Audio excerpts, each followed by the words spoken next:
Testing 1, 2. Looks like we have a live stream. Okay, folks, welcome to Build or Buy. This is the last Wednesday of the month.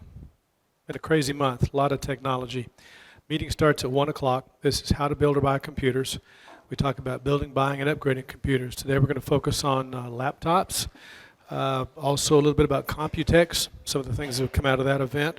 Intel's doing some great things with the competition for the Threadripper, which is AMD's new RYZEN processor, and a little bit about Thunderbolt. So stick with us.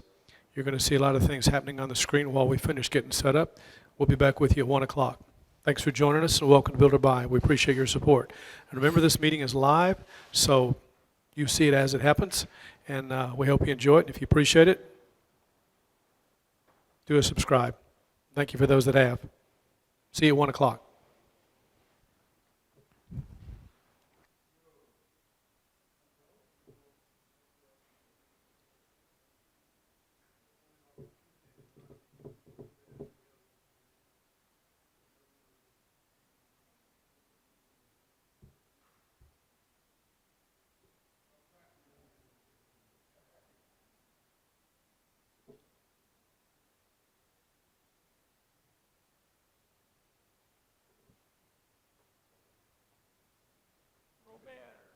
How you doing?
Everybody, Vicki is doing something special. Would you like to make the announcement, Vicki? Let's get her a mic. There it is. Mic right over there. Right there. Good afternoon, everybody. My name is Vicki Bird, Vicki Walton Bird. I'm your classmate Tommy's daughter. That's my daughter in the back, his granddaughter, Candace Bird. And we're here because tomorrow is his birthday. He will be, yeah, on June the 1st.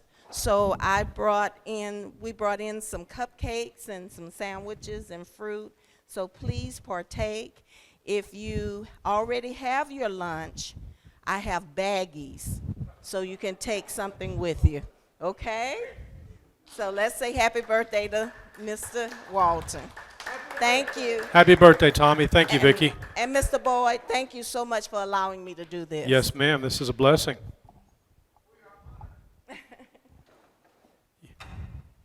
So come, get refreshments.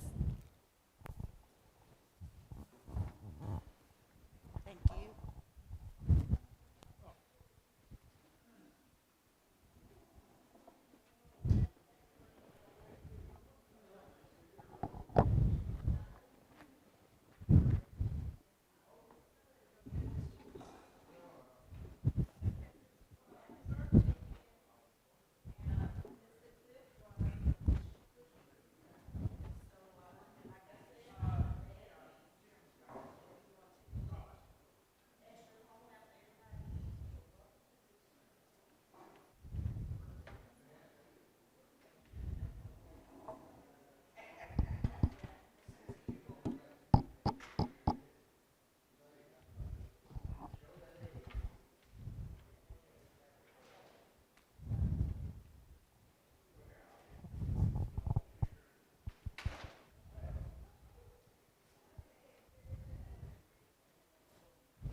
Vicki, how old is Tommy? 88. Tommy's 88. Wow. What an honor.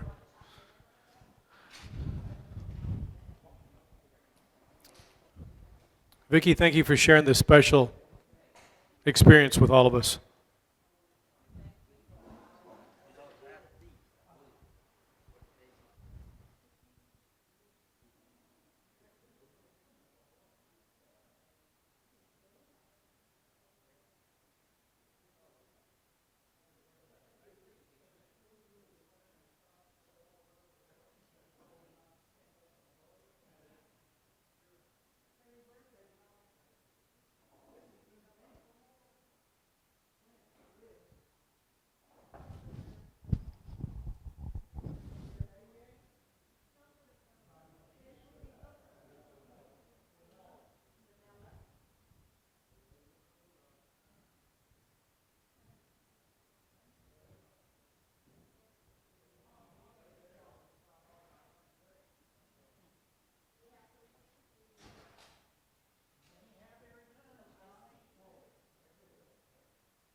It's not every day we get to celebrate Tommy's birthday, so I think it's an honor and a privilege. Everybody be sure and sign his card.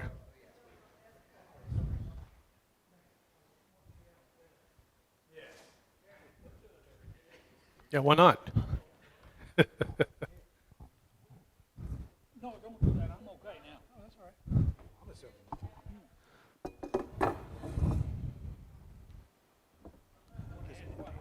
Gives me a place to park when I get. Even though this is builder buy, we've been doing this for a long time. So we should be able to.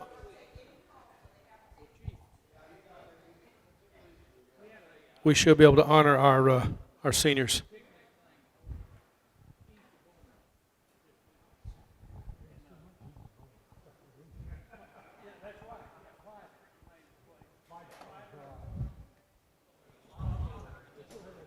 There's a lot of what? A lot of otter? Oh, honor.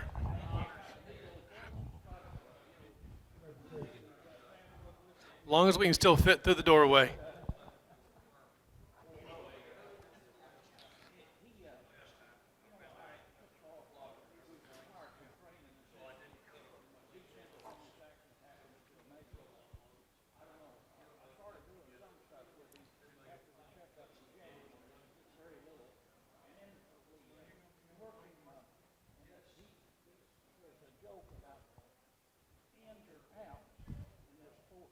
Bill, I think Nick wants to have a seat. Let me get this out of your way. Go ahead. And I'm going to bring it back in.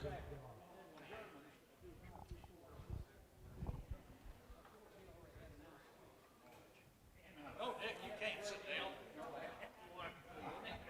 Billy boy. How you doing? Get in there, baby. You're fighting the table.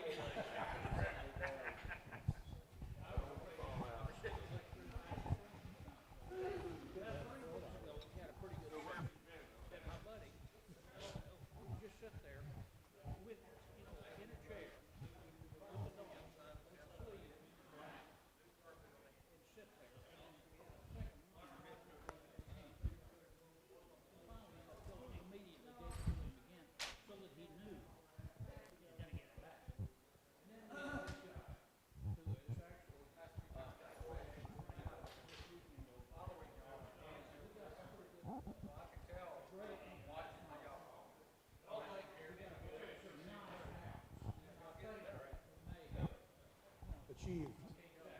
I hope so. What have you been up to? Little as possible. Busy as hell, actually. I got 3 little projects going right now. I had to go check my mosquito traps this morning. I had larvae in 2 of my toilets upstairs. I hardly ever use them. And one of them, I kept looking at it. I said, what the fuck is that? I knew I cleaned that toilet, and it moved. And I said, oh shit, I gotta flush this more often. Yeah, that was the exciting thing for this morning. And you got your house done? You hit? Good. Congratulations. Working on the lake shack, trying to get it done. You got right there. There you go. Is your wife is happy? That's good. You got a good life. One wife, one house. That's it. Keep life simple.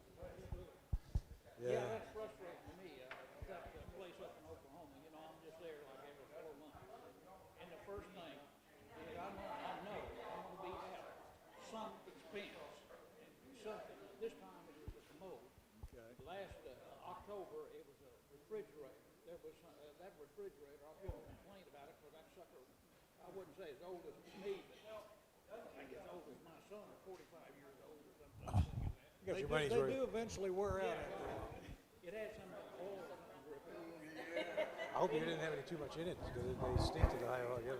Well, I see the mistake I made that I was worried about all this time, although my little sister was there a couple of times, was that I put a bag of ice in that thing. And see, electricity goes off up there. Like down here, of course, it's hurricanes, but up there, every time not every time, but a lot of times, they have an ice storm, and it breaks the wire. Okay. So I left it there, and luckily, apparently, they didn't have an ice storm, and I just got rid of that bag of ice. You know what we do? make an olive jar or something, straight wall. And for those people that didn't make it today, they don't know what they missed. Set it in a bowl or a saucer. Yeah. Well, if it's melted down into the bowl or the saucer or whatever. It's a good thing we don't have any diabetics in here. Off long enough. If it's still sticking up, you're in good shape. You're in good shape. That's a good idea. It's like, you know, our RV refrigerators, you're always wondering about, you know, how but the thing is, the critical thing is what's the internal temperature of the food. So you get a fish tank thermometer and put it in an olive jar, screw the cap on. After it's been in there, of course, it chills the water down, and then it'll tell you what the temperature, the internal temperature of your food really is. Try and keep it about 40 degrees. Had a neighbor, we had, Ike, she was in Paris, and of course, her and I didn't get along that well, but we lost power, and I sent her an email, and I said, I don't know, I know you don't trust me with the keys to your place, so you don't want me to watch your house, but you better get somebody over here to get into your house, because the power has been off 2 days now, and I said, in 2 more days, you're going to be buying a new refrigerator, and doing a very expensive cleanup. Well, she sent a friend of hers over, someone that did have the key to wash the house. She said, what is the problem? I said, the electric is off. The refrigerator, I know she keeps fish and shit for the freezer. I said she's going to buy a new refrigerator and the stink in the house is going to be outrageous. I said, yeah. Well, she went in and checked the house. She came back out with the bag. She said, where can I put this? In the garbage, dear. But nobody's going to be, I said, just leave it outside. I'll take care of it later. Another thing about leaving houses was my buddies, and of course I got a rat and mice problem. And Well, you're not there. You don't have a cat. well, I know, but I got to use that. Oh. That's kind of a two-edged sword. But at any rate, when my parents died and started doing this, my cousin and my buddy. Did you get that working? Did you get it online? I wonder what the problem was. Interesting. That's interesting because you're in between 2 hot spots. That one right above you, and this one back here. So it has to have close proximity. Curious. Does that do wireless in, or does 2.4 gigahertz? Okay. Well, we've got 2.4 on both these hotspots. So you'll be able to show that?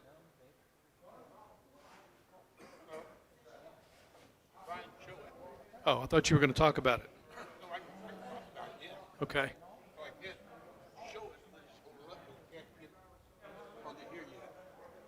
You haven't gotten that far. Okay. And this is Windows 10. Walker is what you get your rats. Is this the one you got from Fry's? Yes. Interesting. Plaster of Paris. Was Fry's from John Lum or from? Okay. Is it Fry's or Micro Center? Fry's. Okay.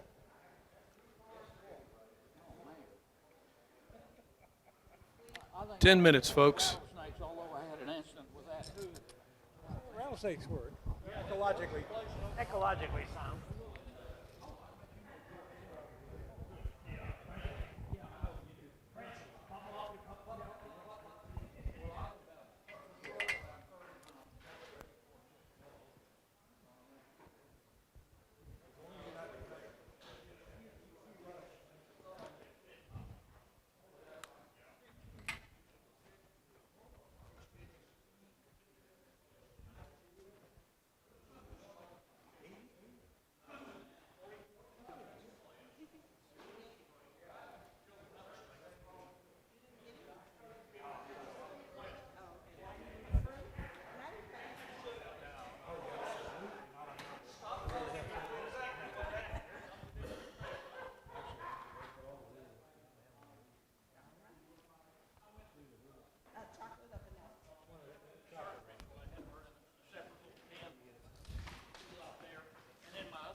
Has everybody signed the registry? Oh, Jerry Lee made it today. Good to see you, Jerry. Glad you made it. Has everybody signed the registry? Well, both. Signed the registry and the card.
You buy one of those, it's gonna be big money. I'm going to bring the camera back around here so we can see that.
No, you're good.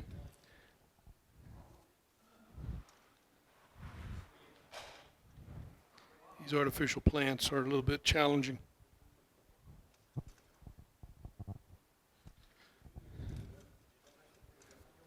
Nope. Only water they need is to be cleaned. What I want to do is be able to get that over your shoulder so we can look at it.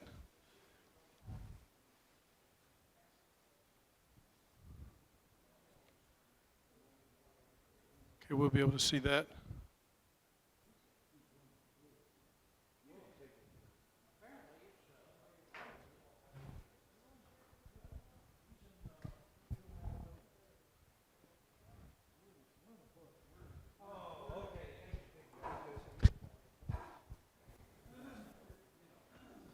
How's that? You move it wherever you need it, and I'll follow. Right there? That'll work. Need to get you mic'd up, too. Here we go. Yep, just the top. Perfect.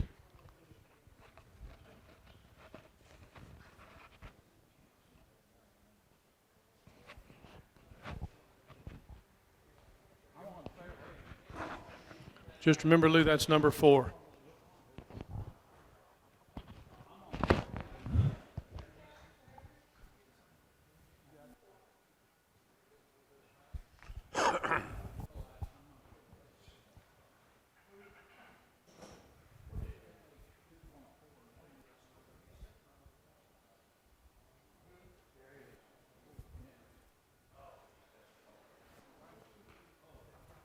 Two minutes. Does everybody have their cake? Get to have your cake and eat it too. Do we have any cake left over? Cupcakes. Well, oink, oink. Chow down, folks. Fruit? My goodness. Vicki, you're going to spoil us.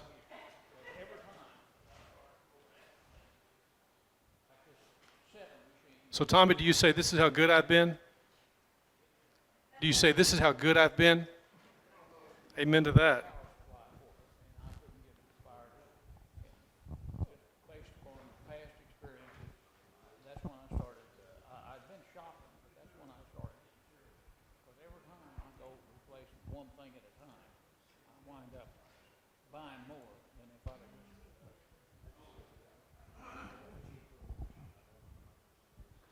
Well, we might as well get this show on the road. It works, exactly.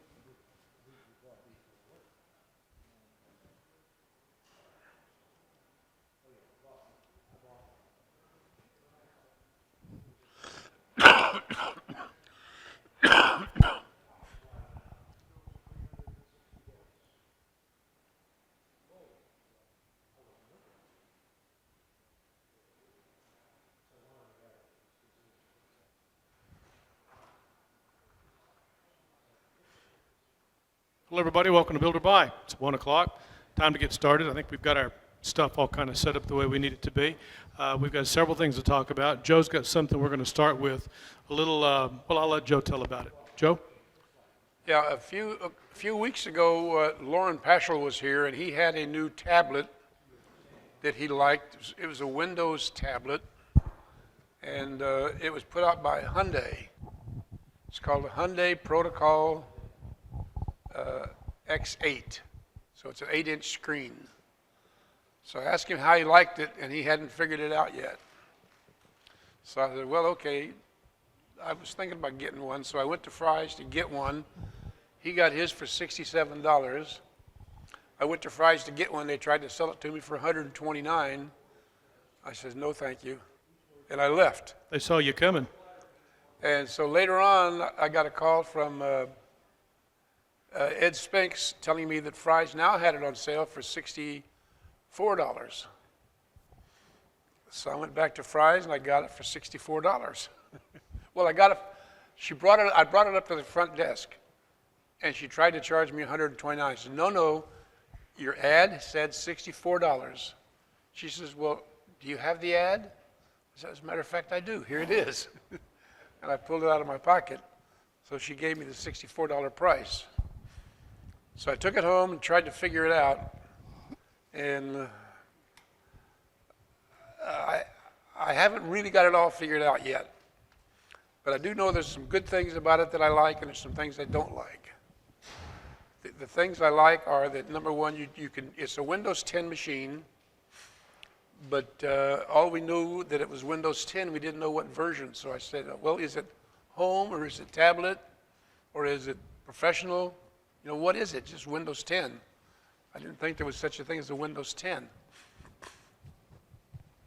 So anyway, I did some further looking and found out that I think this is a Windows 10 S. S is the model number. And that means that it's much reduced Windows 10 instruction set. And a lot of things that you have on your Windows 10 machine on your desktop or your laptop, you don't have here. One of the things I did not like about it is that, according to them, you cannot load any programs on here that you do not get from the Windows Store. And I said, oh, I don't like that at all. I'm going to change that.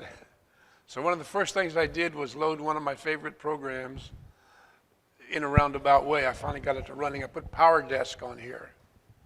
So those of you who have ever used PowerDesk or Directory Opus will know how much better it is than what Windows has to offer. And I put PowerDesk, I chose PowerDesk instead of Directory Opus for two reasons. Number one, the first one is it's a much smaller footprint. This thing only has a 32 gig hard drive. So after you get Windows and stuff on there, you're down to a little under 28. So you got to be very frugal on what you put on here. It also says that you can add a, can you put mine up here? Yes. Yes. Here's the, There you are. okay. On screen. This is what the Hyundai says it has. Windows operating system 10, an Intel Atom 3735F quad-core processor, and 2 gig of memory, Wow. DDR3, an 8-inch IPS screen. I like the screen. It's a touchscreen display, obviously. Intel graphics, which are good. 32 gig hard drive. Then, of course, BGN, Wi-Fi, front and rear cameras, which I have not used yet, and headphone jack, and a 1-year limited warranty. I think that's limited to the first time you bring it in. I'm not sure. What about the micro SD slot? If you put memory in there, will you double the capacity or? Well, as a matter of fact, I did that. I put memory in there. I got a chip in there right now. If I can get it out, there we go. I had one of these sitting around my house, so I said, well, I'm going to put this in there and change that from 32 gig of memory to whatever the size of this chip is more. As it so happens, this is only a 2 gig chip because my other ones were busy. And I have a 32 gig at home, and but it was in one of my telephones. So anyway, I went looking for it. I went looking for it on my file finder. I went looking for it on everything, and I could not find it where it's recognized at all. So although I have 32 gig in there plus a 2 gig memory chip or storage chip, I have not been able to put anything on that storage chip yet. So if I can find it and learn how to get stuff on there and off of there, then I might go ahead and put the 32 gig or the 64. The specs say that it can go, the little book that I got with it said it would take either up to 512 gigabytes. I really don't believe that, but that's what it said. Another book I read on it said it would take up to 32 gigabytes. Now that I would believe. That I believe. But the 512 I don't believe. But I would put a 32 gig in there if I can find out how to get it.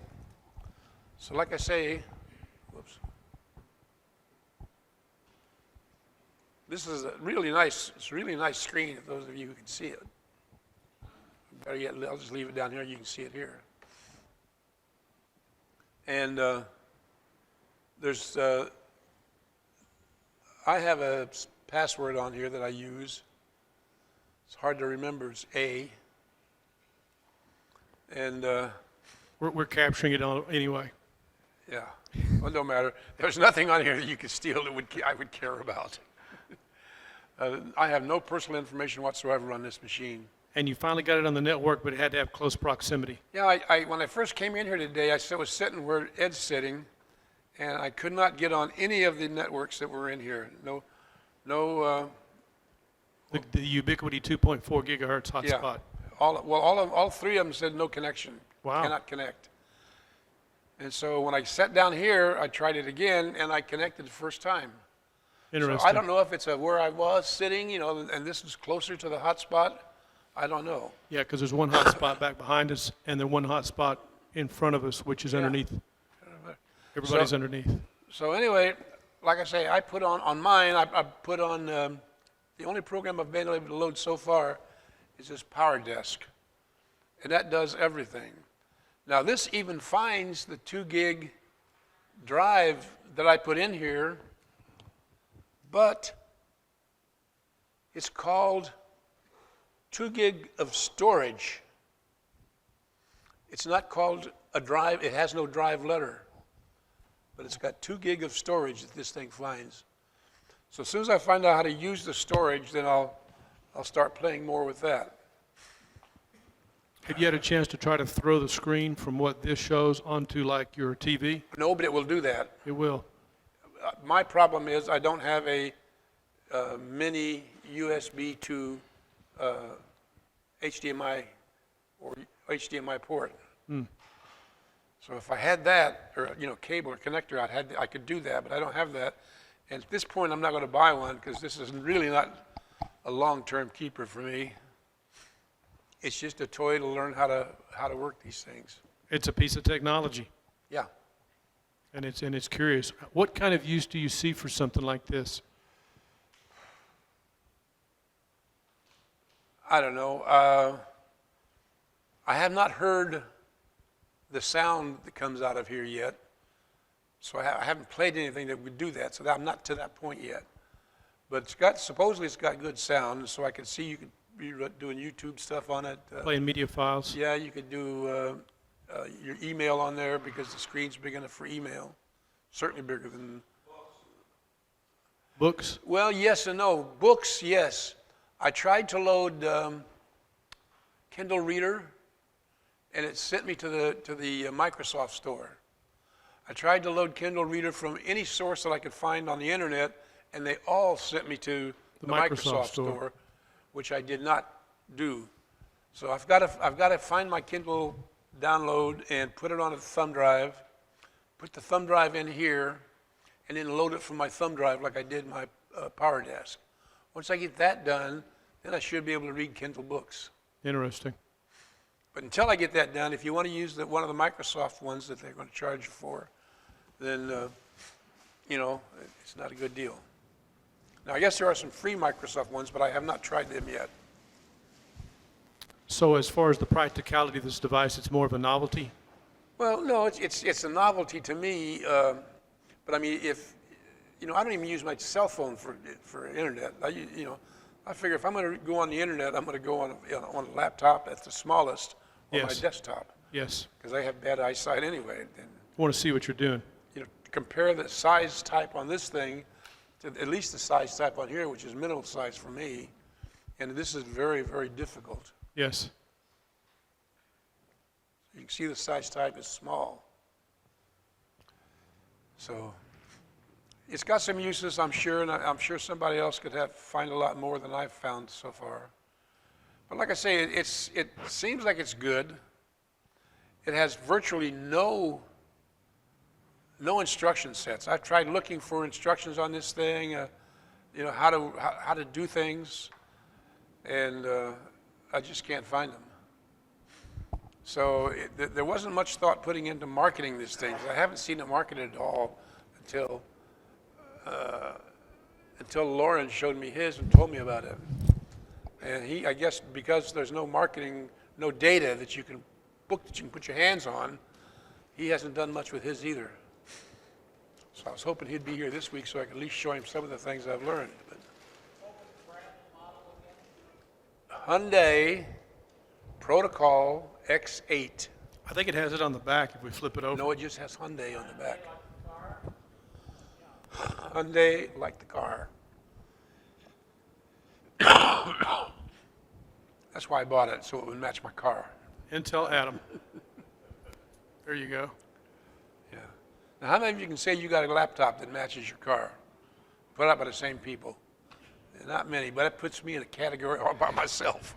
Will it connect to Wi-Fi to your car? I don't have Wi-Fi in my car. My car's 10 years old, don't forget. Still getting his money's worth. I bought that car in the last day of April in 2007, and Still running. it's still running good. And I'm going to hit 80,000 miles this week. Pretty good. Very good.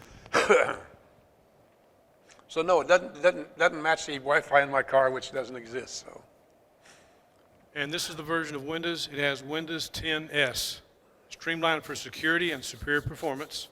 Microsoft verified security. This is on Microsoft's site. You can Google Windows 10S, and you can also find a link on what makes it special or different than the other versions of Windows. Does anybody have any questions about the device? You know, always the technology we're looking at, we're always curious, no matter how inexpensive or expensive it is. It doesn't necessarily mean we're advocating buying it, but if we get a chance to look at it, we should take advantage of the opportunity. So I want to thank Joe for showing that. Does anybody have more questions about that device? Well, since this has an Intel processor, we'll move on to the next thing that Intel's doing. And, Yes, Joe. but another thing, if this says Microsoft verified security, I don't have to have a password on this thing. I don't even know why I put one on there, just force a habit. But it's not required a password to get on to use it. It's good to know. Okay. Thanks, Joe. Let's see, Jim Fallon. Where is Jim? Let's get a mic, if you can, please, on Jim. Jim, you sent us a link about what's going on with Thunderbolt. I'm going to start on the talking points from the bottom, and we're going to work our way up.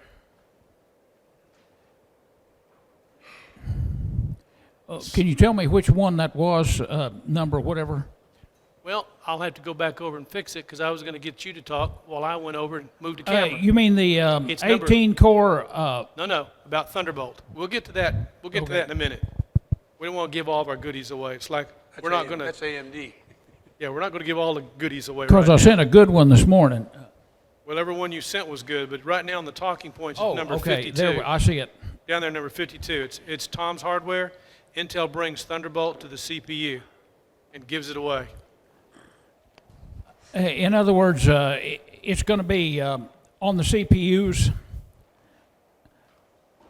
Uh-oh.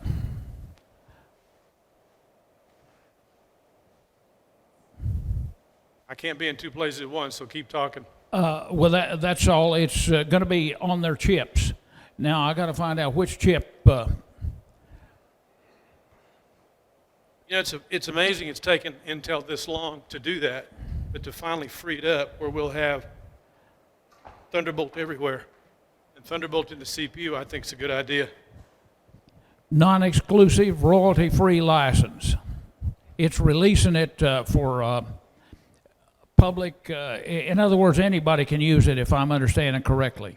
Well, that's what I get. I just hope they will. And this is the link you had on Tom's Hardware. Right. This is published on May the 24th. Like it says, not all USB-C ports will be equal. So I think it's exciting. But it's again, something coming down the pipeline. Intel has been spoon-feeding us this stuff, just not even a teaspoon at a time. But I'm glad to know about it. Now, the next thing we had, let's move on to what AMD is doing about the Threadripper. Have you guys been hearing about what's going on with that? Still yours. Jim, Jim, still Oh, yours. was that me? that's the 18 core. Yeah. Okay. I got to get back to the. You said. I thought we were talking about number 51. There's a. Right, the AMD RYZEN Threadripper. And I'm on AMD's site right now. You know, we have the Ryzen 5, we have the Ryzen 7, and there was an award that just came out today from Europe about the Ryzen 5 winning a European award. In fact, I think AMD got 3 different awards. We'll take a look at that in a little bit. I just found out about it this morning. But as far as what AMD is doing with the Ryzen, I guess you'd call this the Threadripper would be the Ryzen 9.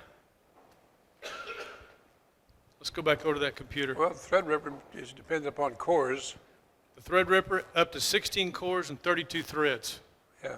Now, what I want to know is what's going to be the chipset, because the chipset is what rules everything. And with Intel, when we get to that, Intel, we do know what the chipset's going to be. Intel's come out with the Platform X. But I want to know what the chipset is going to be for this one, for the Threadripper. When I first heard about the processor, I was under the opinion and under the impression that, and there's a notify me, that this was going to be something strictly for a server. But the more I hear about this, the more I read about it, it looks like it's going to be for a new acronym term, high-end desktop, HEDT, high-end desktop. So if that's the case, it says for commercial desktops, coming the second half of 2017. RYZEN Pro for commercial laptops, coming the first half of 2018. Now, we've been talking a lot about laptop specs, and we're going to get into some laptop specs as we weave through this a little bit. Got some links from Dwayne, and I want to thank you, Dwayne, for that. Asus has now come out with the first RYZEN laptop, and I think, was it MSI that followed? Does that sound right? And also, I want to thank you for subscribing. You're the number 40. So anybody out there watching this, if you find this helpful, this is a live meeting. We'd appreciate it if you subscribe. So I'm going to go back over to Build or Buy, and we're going to breeze through some of the talking points. I've got a link up here from Pro Video Coalition about a Lacey 12 gig Thunderbolt 3 RAID. There's another article in here about a Thunderbolt device, and I believe it was either Digital Trends or could have been TechCrunch or Tech Connect about a Thunderbolt 3 device. Most expensive device they said they'd ever had a chance to test. But if you need fast, it's available. So as we go into this, for example, there's a good article there, number 41 from RedShark about Thunderbolt 3. Someone took issue with some of the things that the editor had said, and I agree where he's coming from. It's like the article we saw just a while ago. Not all Thunderbolt 3 is the same. You know, some of this, like what Joe was just talking about with connectivity, all these different connectors, all these different cables you got to have. It's a crazy nightmare. And I hope that Thunderbolt is going to eventually settle all this down. But right now, look at all these crazy cables you got to have to plug stuff in. I want to get up to the good stuff on the laptops. Now, Tech Connect had an article on AMD's new AM4 motherboard software, which says it's going to cure the RYZEN memory headaches. We cured the problem on Lou's machine and on a machine we built with a new power supply. And where's Andrew? Andrew, I got your machine built. I even got a video up on YouTube about putting the power supply in. And your new machine, even though you kind of went extreme cleaning it, the power supply did the job. Appreciate that. That's wonderful. I appreciate it too. And also that Dell computer that we're going to be working on. As a side note, while I'm thinking about it, Mom should have given you a Windows 7 ISO, and you've got that. Good. All you need is a key code to install that with, and you should be good to go. I appreciate that also. Don't know how I got all that done, but I did it. It was interesting. I shot the video for your computer, shot it, edited, and uploaded. I got all that done in one day. Believe me, it was a long day, but we got it done. I think we were about 3 o'clock in the morning when we finished up, but anyway, I just had to mention that as a side note. There's some new monitors coming out. The trade show right now going on is Computex, so there's some really wild stuff going on. I may kind of jump around a little bit because a while ago I mentioned to you about this Thunderbolt device. Digital Trends, talking point number 29. Keep in mind these talking points on Build or Buy. I put this up according to when I get them. It would be probably better to organize them according to thought, but I put them up as I get them. And I try to reference when I get them from you guys or also when they were originally posted by the vendor. Because all this stuff that we're talking about, I look at it as a mark in time. We're talking about technology and to keep track of some of this stuff that's going on. So to keep that in mind, this talking point number 29, OWC's Thunder Bay 4 Mini RAID 4 Edition. A $28,000 hard drive. Now, that sounds expensive, but if you're shooting a lot of photography or you're shooting video and that's your business, or you're making a movie, that might be the thing you need to look at.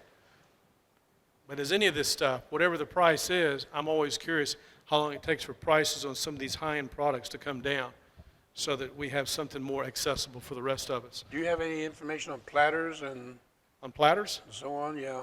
platters such as, For that, well, how big is that hard drive? And, oh, I don't know any the of the price, details. but how big is it? I'd have no idea the details of it. I didn't get that far.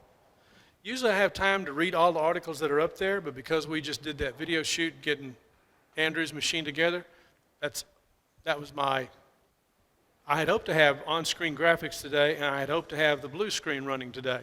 But as you can see, we don't have the on-screen graphics, and we don't have the blue screen set up. So those are things I'm hoping that'll be in the near future.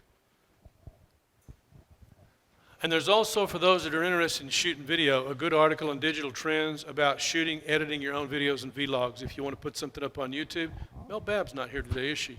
I wanted to ask her about her laptop, and now she's coming on her progress. We'll have to ask her next time we see her. Oh, something else while I'm thinking of it. I'm going to come back to this in a minute about Google Chrome, so remind me about that.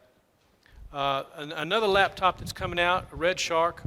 Again, I want to look at the technology. I'm not saying buy this, but Red Shark has an article. And Red Shark, keep in mind, deals with audio and video from a professional and semi-professional standpoint. And this is a laptop that most of these are geared toward gaming. Some gaming laptops you can use for rendering. Some of the, as we tried to look at in the past, some of the workstation type laptops also can be used for video editing. And rendering is the big deal. But this particular laptop, you notice the price on that? Now, what on earth makes a laptop worth $9,000? That's a lot of little laptops. That's a lot of $1,500 laptops. Now, it's meant to be gaming, 64 gigs of DDR4. It's got 2 PCI Express NVMe drives in RAID. It has 5 fans, 9 heat pipes. Well, I'm kind of like Dwayne. I'm looking for a laptop that's quiet, that'll run cool, and preferably the quieter, the cooler, the better. Something doesn't have to have fans. Remember the first laptop we ever worked on up here was Solo's laptop. And the reason it wouldn't run is because it had to replace the fan. That was a bear to get in there and get that fan replaced. But we did, and he got some extra life out of it. But I still don't get what makes this so expensive. It says it has a curved screen. My personal opinion of a curved screen, whether it's some of these new 34-inch monitors you're going to hear about, Acer's got one out. I think LG's doing something with that. I think curved screens are a fad, kind of like some of that 3D stuff. Because if you're looking at a video wall, how many curved screens can you put on a video wall? Only one. I agree, Jack. Only one. So all the screens need to be flat. What we need to have are monitors with a very thin bezel. And right now, monitors with a thin bezel are mostly commercial type monitors that are made for video walls. That needs to trickle down. The few monitors we've seen that claim to have a thin bezel, when you turn it on, that bezel is not as thin as they claim. And then you've got the bottom bezel that's probably an inch, inch and a half. But from a laptop standpoint, and for what this does, you know, I'm curious, but I still don't see, I just don't see how that's worth $9,000. But I'm glad to know about it. Now, going back over to our talking points, I've got one up here from Dwayne, actually a couple of them. Number 20, PC Mag. Asus shows off a super slim, stylish Zenbook. Now, I judge a laptop by what I'm interested in based on the Asus Zen, which is what Nick Streeter, Lou, and Andrew have. That one is no longer available unless you buy a specific one that's a few left on Amazon, but it's going to cost more. But I judge laptops by that. I got really excited about the Gigabyte Aorus laptop. But after I read some issues with it, I got unexcited about it. Now, I know Jack and Dwayne are excited about the Dell Xps. That's what they judge laptops by because that's what they've had experience with. So we have two types of laptops we're looking at that will compare others to those specs as we're looking back and forth. And I think as time goes forward, we're going to probably spend a whole lot more time with laptops than we have in the past because we've always been desktops, and we're going to get back to that in a minute. But I want to check this out with Asus Zen. This is on PC Mag, and it's interesting. This again is at Computex. You know, if you want to know what's going on with the technology, follow the trade shows, and right now Computex has it. A Zenbook Flip S. So you can flip the screen around with the option of 4K, supports a stylus, and from a graphic standpoint, we're not using graphic software like we used to. We don't have the options we used to. We have CorelDRAW, we have Arts and Letters. Do y'all remember Arts and Letters? Arts and Letters graphics editor? I mean, we're talking from 20 years ago. We had them come to the meeting one time at HalPC. HalPC may be gone, BuilderBuy is still here. Arts and Letters is still out there. Do y'all remember micrographics? Mm-hmm. Great program, great people. They sold out, gone. And there's been, you know, Daniba had a program, all that stuff is all gone. So there are still graphics programs out there, but we just don't seem like we have the selections that we used to have. There's not that many out there in the market. Of course, there's a SketchUp, there's a free version and a paid version that Google has. But back to this laptop. So all these little things in the back of my mind I can use as stylus. A 1 terabyte PCI Express SSD. So that tells me it's probably an M.2. Smallest ever laptop fingerprint sensor for easy log on. I like the machined metal blue look, kind of a gunmetal blue. It's going to start at a price of $1,100. I want to know some more about it. For example, what kind of battery life does it have in it? Based on what the Asus Zenbook has, like Nick said, love the battery life. Battery's built into it, but love the battery life. So that's something I'd be looking at. I want to know not just the specs of what's there, but how long is that battery good for. The Zenbook 3 Deluxe. Can we get a mic back there on Dwayne, please? Thanks, Robert, because I want to ask Dwayne what you think of this. What was your opinion? Here's a 14-inch Windows 10. I'm like Joe. I want to know which version of Windows. Is it Windows Home? Is it Windows Pro? And that was one of the things I found out about the Asus Zen in 2 models. And I've seen it on some other laptops, so it's something you can look for. If they don't tell you what version of Windows is on there, it's going to be Windows Home. And if there's video offered, even if it's an exclusive video like a 2 gig or a 4 gig, if Windows Home is on there, your video is going to be 2 gig. The 4 gig video goes for Windows Pro. And I found that to be an interesting, I didn't expect that, but it's been an interesting comparison. Dwayne, what's your take on this? Well, there's in that article, and then there's another one on the Zenbook Pro.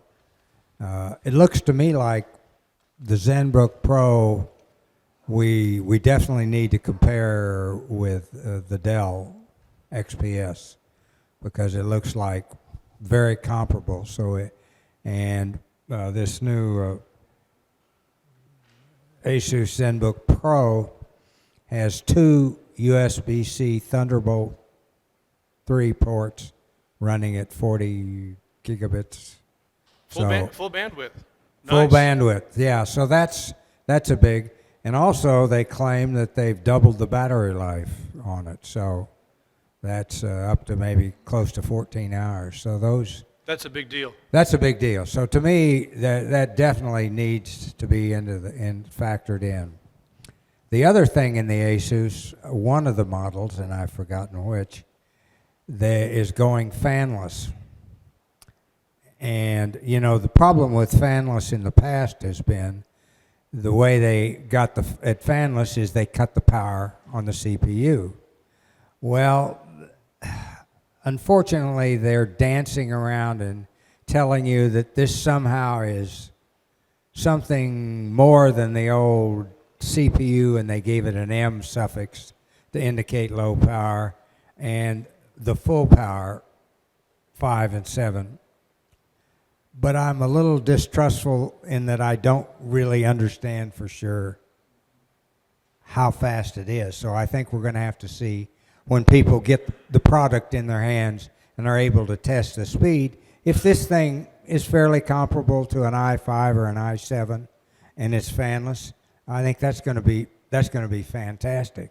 I agree, good point. And I noticed the video in here, it's going to have a GTX 1050 Ti graphics. So that's going to be at least, if it's a Ti, it's probably going to be at least a 3 gig, which is probably 3 or 4 gig video.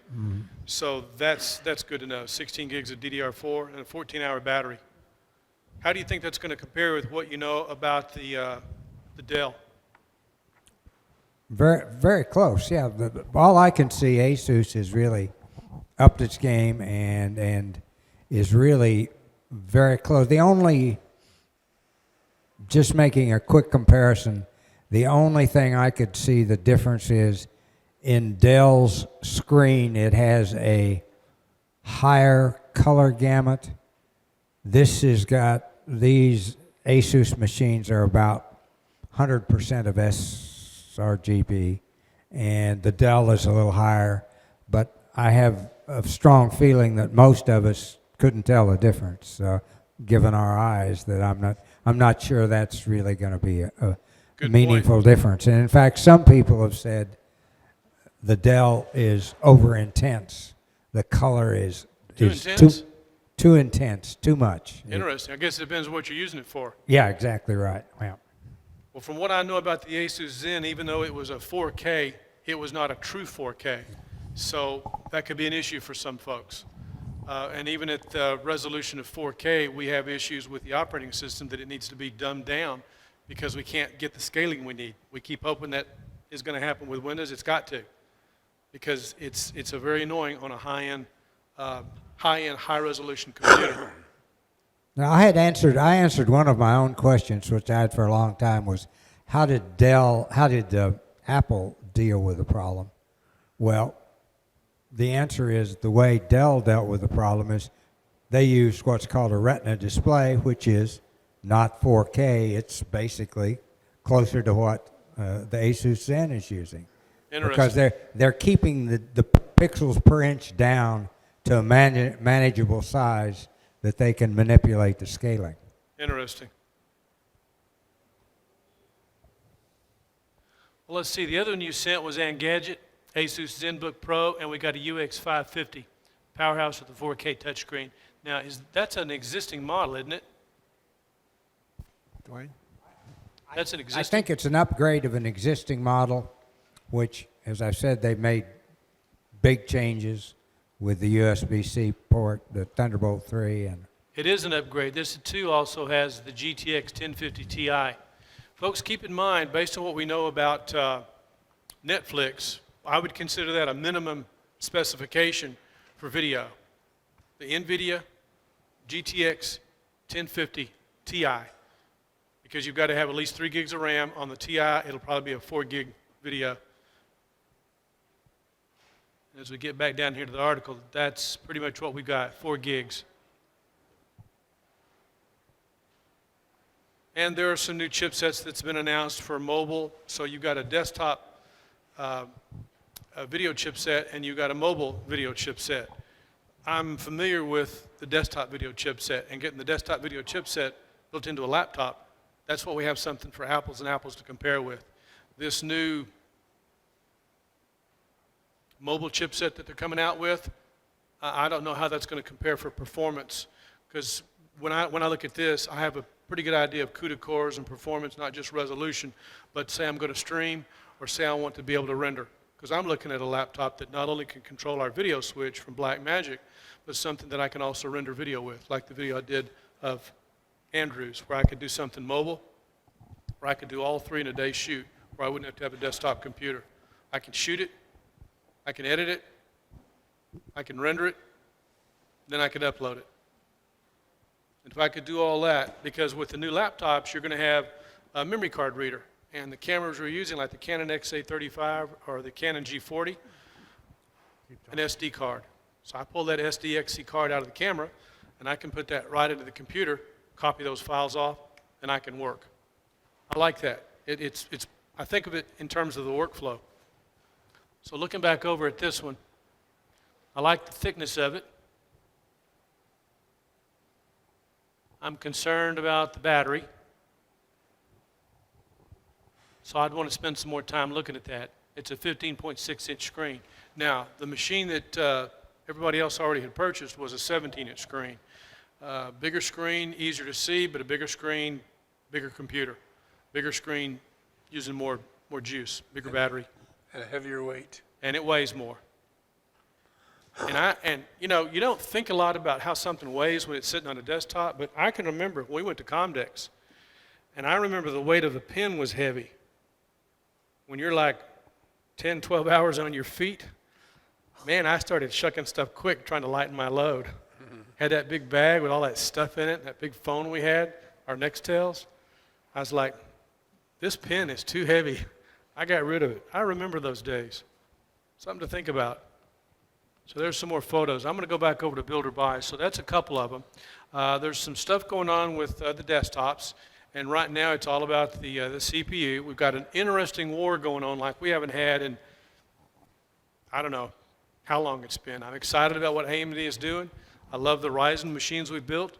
And the video that I did all the work on for this last video on Andrew's machine, I did all that work on the RYZEN machine.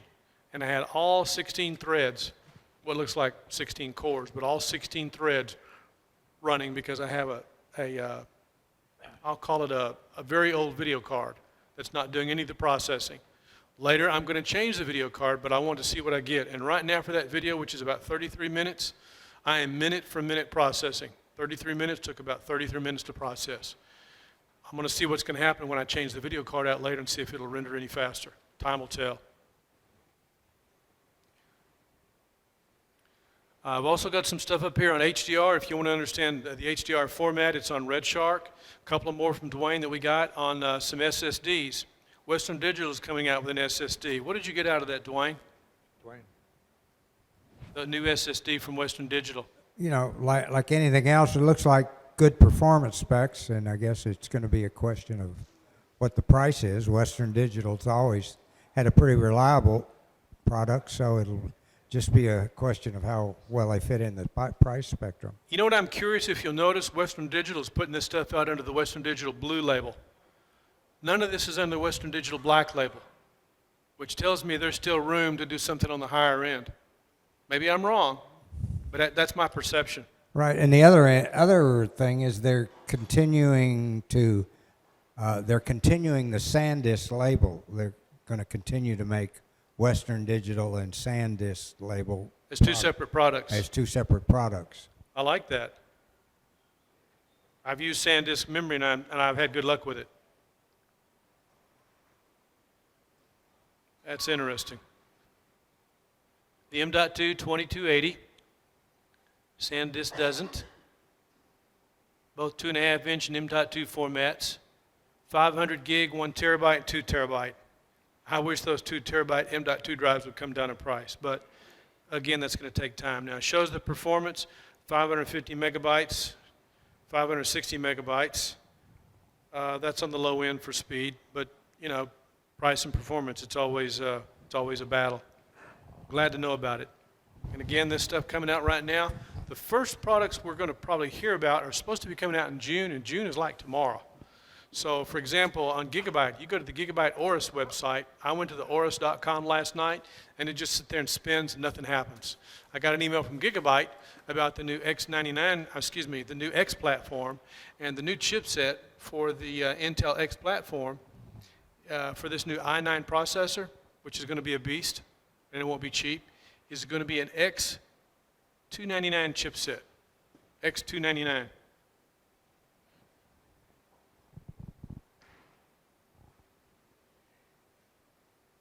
Now here's the one I'm curious about. Dell launches an Inspiron 27. This is from Dwayne as well. So it's an 8-core AMD Ryzen 7. It's got the Radeon RX 580. Doesn't have the new Vega in it. Vega is supposed to be coming out this summer. Where's Vega? Who knows? They'll probably tell about it at Computex. We may hear about it within the next 2 or 3 days. But these are laptops that are coming into market right now. Now this is one of those all-in-one type jobs. Glad to know about it. Price level, around $1,000. A 4K display for a 27-inch monitor, 32 gigs of memory. For people that don't do what we do, like upgrading machines and swapping out components, that might be a way to go. But it's too compartmentalized for me. Now, something, if I were looking at a machine like that, I'd want to know, does it have a VESA mount? Now, looking at the back of that, that does not look like a VESA mount. Why a VESA mount? I would like to be able to mount that, say, to a stand. For example, the monitors we're using up here are ViewSonics. I can put a VESA mount on these, and I can mount them on a regular stand. Because they have a VESA mount, not only can I mount them on a separate stand, but I can build a video wall, even if they're separate for separate computers. I can still put them in a wall.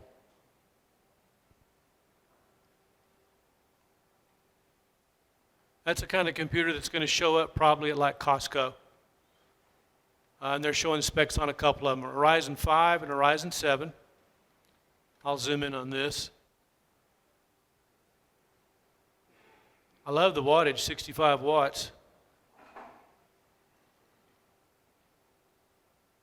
Now with the Ryzen 5, you've got 1024 stream processors. For most people, they wouldn't know, wouldn't care, and that would do the job. But again, if someone wants to use this machine to render with, you're going to want more streaming processors. So you're going to want the Ryzen 1700, and the Ryzen 1700 is what Lou used in her machine. There's a Ryzen 7, 1700, 1700X, and then the 1800X. And I felt like for Lou, the bang for the buck was the Ryzen 7 1700. That's what we built. But here we're talking about video. So it's a combined. We've got gigabit Ethernet, HDMI in, HDMI out, 2 USB 2, 3 USB 3, 1 USB 3.1C, and 1 USB 3.1A.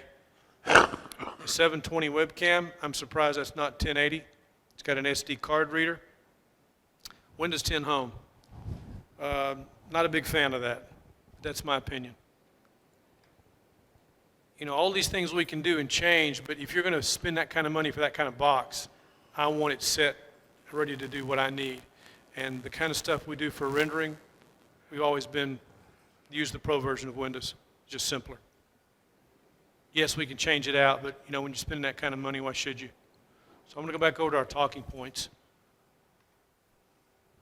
If you're into audio, I've got some stuff up from Music Radar.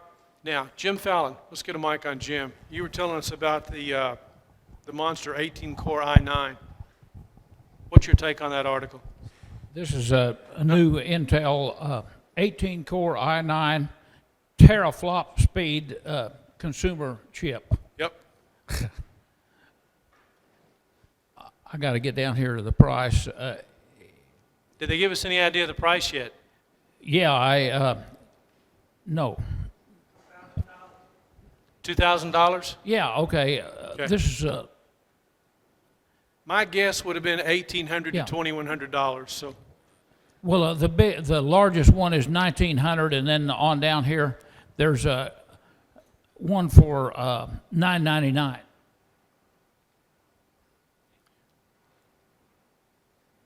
let's see if I can zoom in on this image. Let's see, we've got an i5, an i7, and an i9. And then smaller ones, the regular i7 on down, $599, $389, and $339, and an i5 for $242. It's interesting they've gone back to 4-channel.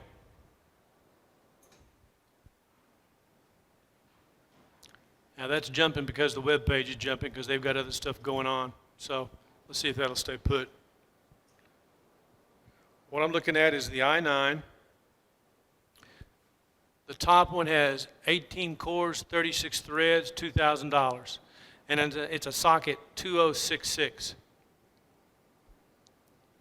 They don't have a chipset listed in here. PCI Express 3.0 lanes, they don't have that listed yet either. So on the first i9, they've got 44 lanes. I guess by definition, the rest of them have 44 PCI lanes. Y'all remember the day when we used to talk about IRQs, and you'd always run out of IRQs until that was no longer an issue? Now we're concerned about how many PCI lanes we have for the stuff we're trying to do. 140 watt, not bad, considering. That's interesting. So based on this price, it kind of makes me wonder what the AMD Ryzen Threadripper is going to be at. It's got to be something at this, on par or below. Would you say, Joe? Oh, yeah. The question is who's going to get out there first? Chances are it'll be below that. And it's got to be below that. It's got to be. Bang for the buck. So if this is coming in at a list price of $2,000, AMD's got to come in at $1,800 or less. Wouldn't you say? Yeah, but I don't think they're doing 18 cores, though, are they? They're doing 16 cores right now. 16 cores? Yeah. So they're going to have to be way below that. Interesting. So if they're at 16 cores and this 16 core is $1,700, $1,799, then they're going to have to come in like at $1,500.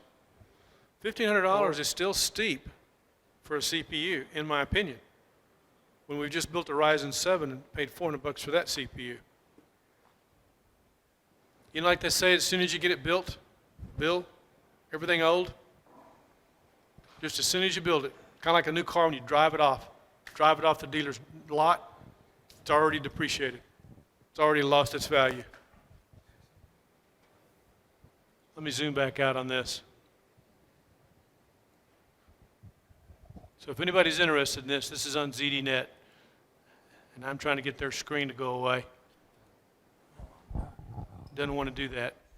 I'd really like to be able to see the text. They think you're going to subscribe, so we're going to have to work around it. $2,000 Core i9 Extreme Edition processor. The first consumer desktop CPU with teraflop performance and 18 cores. Do you know if the article mentioned chipset? You didn't see that, Jim? Well, I can tell you why I know chipset. I learned about chipset this morning on the X299. It's because of what I got from Gigabyte about the Aorus. Now, I'm going to see if I can go to the Aorus site, see if it comes up yet. X299 chipset. X299, it's in the article? Right. Okay. I'm going to see if I can get to the Aorus site. See if Well, it'll- I better correct that. That's the lower ones, X299. So we don't know about the high-end one. Well, I'm trying to read here.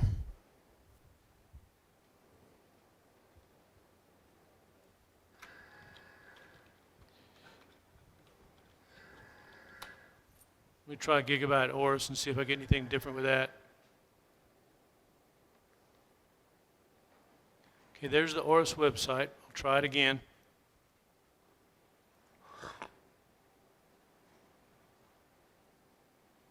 AORUS. AORUS.com. Now, when I got this up last night, it said Aorus on it and a progress bar across the bottom, but nothing else ever came up. This is looking different. It says transferring data, so that may come up. But the Aorus site is where they have their high-end products. That's what Gigabyte's calling their high-end motherboards, their high-end video cards, and their high-end laptop that I got excited about, but then later said, ooh, turned my nose up on that one. They're having some quality issues. I hope they get that solved because I really like to look at the specs on that laptop they had, but if they're having quality issues, that's a killer. Finally came up. Wow, there it is. That would not come up last night. But the email I got today was talking about the motherboards. I'm curious. X5, X7, GeForce GTX 1070, 1080 Extreme Game laptop. Yeah, I like the specs on that, but it just doesn't cut it.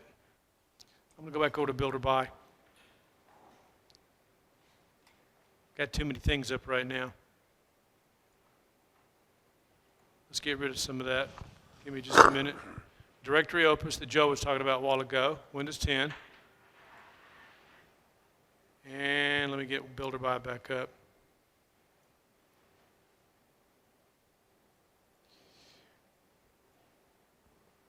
Too much junk. I'll bring this up while I'm talking about it because right now I'm using Mozilla Firefox and the Mozilla Thunderbird. Is anybody still using Firefox? Have y'all noticed any kind of issues or problems since the last probably 2 or 3 updates? Does it seem like it's acting a little squirrely? Squirrely as in slow to load, and sometimes it hangs. And have you ever had it where it'll go into a race condition, and if you're watching or listening, your system will all of a sudden kick up, and it's using processing, and there's nothing going on but that browser? Have you seen that? Sometimes you can kill it and try to bring it back up, and it'll say there's a process running in the background, and you have to go in and bring up the Task Manager? bring up the task manager and see what's going on and kill it from there. Now I've got Thunderbird and Firefox. And it really gets annoying for some of that stuff. There's some things in here like Cortana, you can kill it and it'll come right back. Yes, Jack?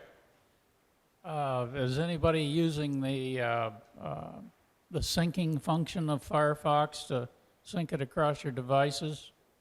With Firefox? Oh, for Yeah. syncing? I have been in the last, since, as you say, the last 2 or 3 upgrades.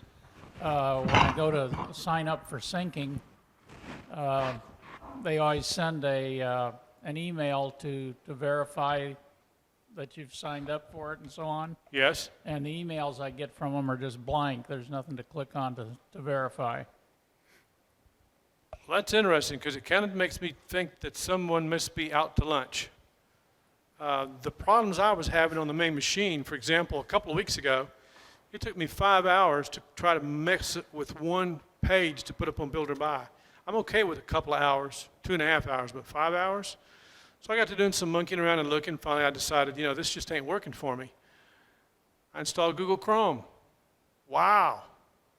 Couldn't believe the difference. And I don't know, if it ain't broke, don't fix it.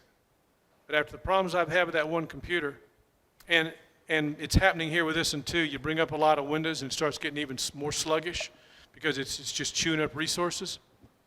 The first thing that happened was when I had to update the email client, it blew out some of the settings to understand how to do things. And there's a setting in Thunderbird that you can go in and configure. Those settings weren't there, and there's no way to get to that file. So I had to uninstall it and reinstall it, and lo and behold, those settings were back in there. But after that, then the same thing happened with the browser, and it just went from bad to worse. So I finally installed Chrome on that machine, and the machine I'm talking about, the main machine I use, is the one I built 4 months before we could get our hands on a RYZEN. It's using an AMD FX processor, and I put an M.2 drive in there, so it ought to be pretty snappy.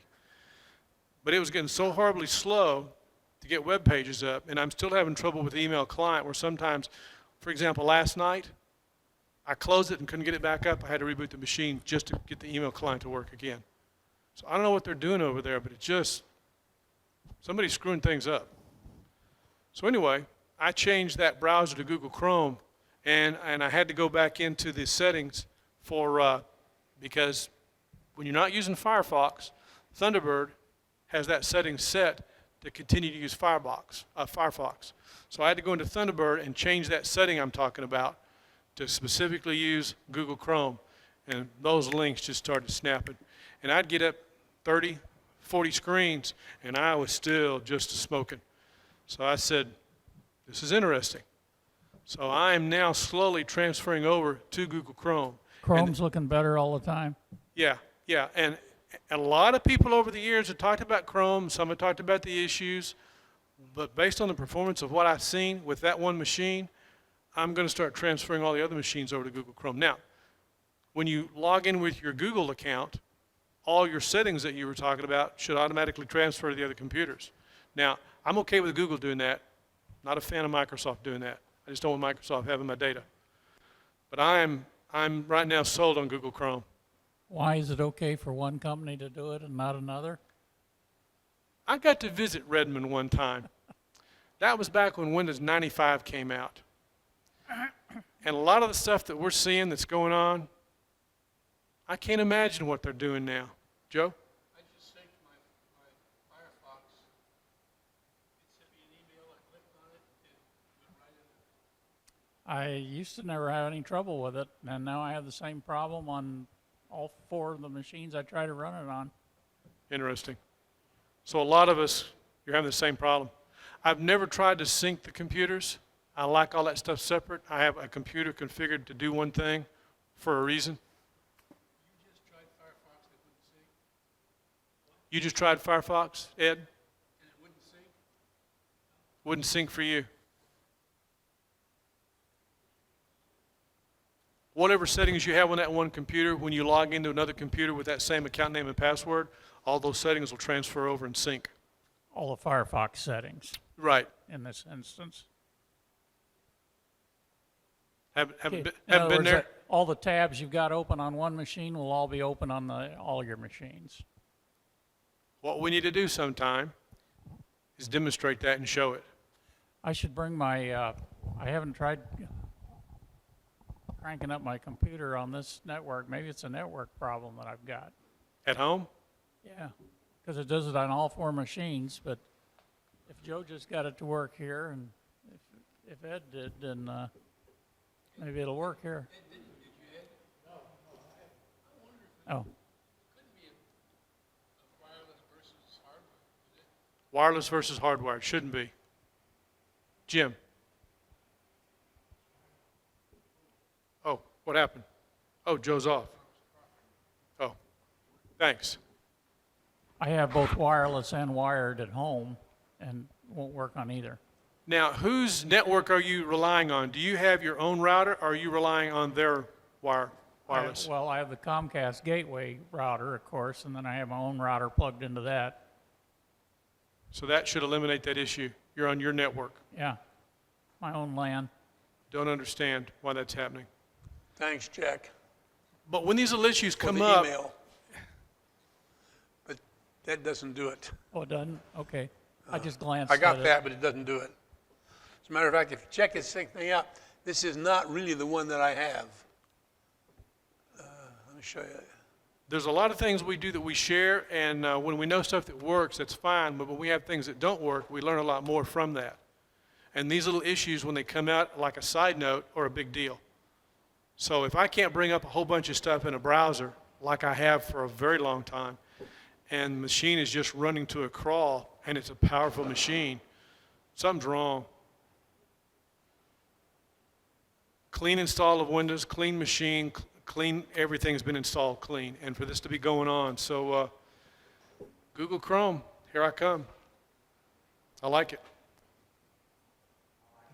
Dwayne, you like it? How long have you been using Chrome? 10 years. 10 years, wow. I'm an old fuddy-duddy, I guess. Google's going to take over the world. Well, you know, it's interesting. There's one thing. I use email as a database of information, and I like to be able to email myself a page to keep because I have certain folders where I keep things, stuff that I can reference quickly, whether it's a folder for invoices or folder for technology, certain types of technology, different vendors.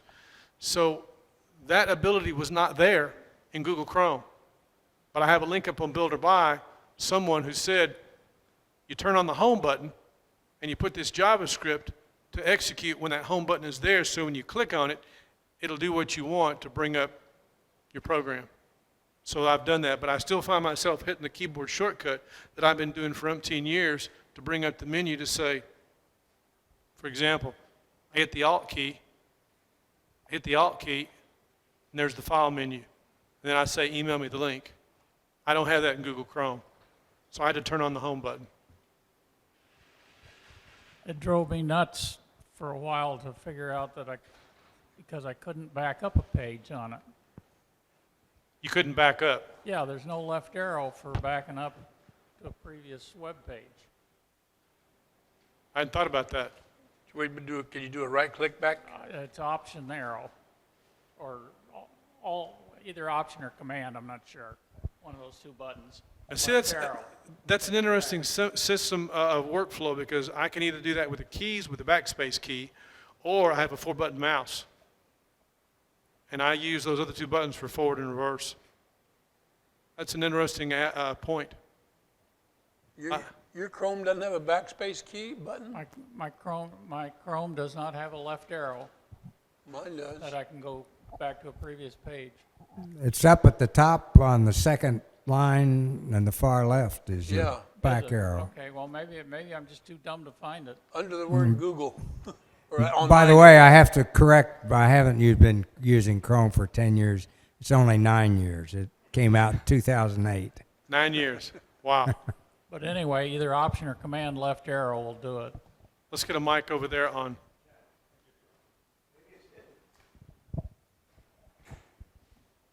In using Chrome, is there any way to stop the Chrome? Yeah, That's it? Is there any way to stop the Chrome pop-ups? Chrome pop-ups. I haven't had Chrome pop-ups. Pop-ups from websites that say letting you communicate?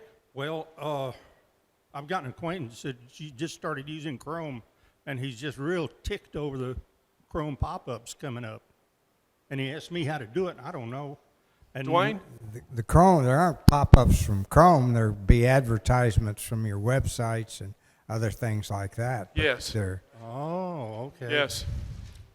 So if he's getting pop-ups from somebody's website, he needs, what's he using for his antivirus and his firewall? I don't know. What he needs to do is to install as an extension AdBlock Plus. AdBlock Plus. That's your extension. That will block the vast majority of the ads. So you just go into the, you right click on the triple L dots on the right side and brings up a menu, and you go into tools, and then you go into extensions, and you add an extension, and the AdBlock Plus will take care of those ads, which get pretty obnoxious if you don't have it. They're getting really annoying, I agree. But you see how many windows I've got up here on this tab? I've got 1, 2, 3, 4, 5, 6, 7, 8, 9, 10, 11, 12, 13, probably 14. I got more than that. Or maybe close to 20 up there. I'm hitting my limit. The system's starting to bog down a little bit. I could bring up 40 in Google Chrome and it'll just pop. But like I said, I've got a link up on Build or Buy for anybody that's interested on how to change that one little thing. It's on the talking points. And I don't remember which one it is. I've got a link also that I put up that I think I got just last night on NVIDIA number 10, GeForce GTX Max-Q laptops. NVIDIA's biggest gaming announcements from Computex. Now, we don't play games, but a gaming, oh, that reminds me. Andrew, where's your niece? She was going to come with you today. Hold on a second. We got a mic coming to you. Change that camera, please. Thank you. Yeah, a group of them decided Sunday, I believe it was, that they were going to take all the children to a main event. And main event took priority over Build or Buy. Well, tell them we'll let it slide this one time. I hope they're having fun. But I tell her, definitely tell her that, and she said, tell you that she can have to take off from work one day and come. tell her she's always welcome. And since summertime is here, she wants to come down. She might teach us a thing or two. I don't know about that. You know how kids are, and ladies too. Behind every successful man is a good woman. Oh, the little one, if you go in the right stuff, she might. Well, I mentioned it because we're talking about laptops, and even though we don't do gaming, we're looking at gaming laptops because that's where the technology's at. For example, I was looking at a video card that I've been thinking about to put in this machine since I built a Rolex. I just need to get a good display in it. So one guy was talking about he bought 4 of these video cards, and I'm thinking, who's bankrolling this? Then he went on to say because of what he had done and what he was replacing, he wasn't using them for gaming them. He was using them for what I'm interested in, which is the CUDA cores for rendering. And someone said, why would you put 4 of those cards in a machine? Because they don't support that 4-way SLI anymore. He said, because I did it in the past, I need it for rendering. With the amount of CUDA cores on one card, with 4 of those cards in the machine, that's a lot of processing power. So when you look at it, he's getting bang for the buck. But anyway, because of the size, he had to pull 2 of them out, and he was very upset about it. I thought, wow, build another computer. Like Jerry Lee said, you got too much stuff in that computer. Build another computer. Or what was that one lady you said had trouble? He said, I'll tell you what, box everything up, bring it back to me. And when she did, you gave her money back. There's a mic. Go ahead, Jerry. Actually, I got a buddy to go with me, jumped in my car, drove over to her place, and knocked on the door. She answered the door. I had one guy keeping her busy talking while I went and got the computer and all the software I could find, which wasn't all of it, and I went out to the car while she was protesting, and I brought the computer back. That was best. Thanks, Andrew. And I wasn't trying to be bad or ugly or anything. It's just that I recognized very quickly after she had bought the computer and I delivered it and set it up for her and all that, I realized quickly that was going to be a nightmare for everybody concerned. And that was what, 20 years ago? That's a good 20 years ago. She was running back at that time with Windows 95. She was trying to run 10 or 15 programs simultaneously on that one computer, and it just wouldn't do it because Microsoft software was not up to it at that time. Yeah, look how far we've come. Look at the stuff we're doing now. Wow, that's amazing. Thanks for sharing that, Jerry. I appreciate it. Okay, let's go back over to this computer and the talking points. How are we doing here?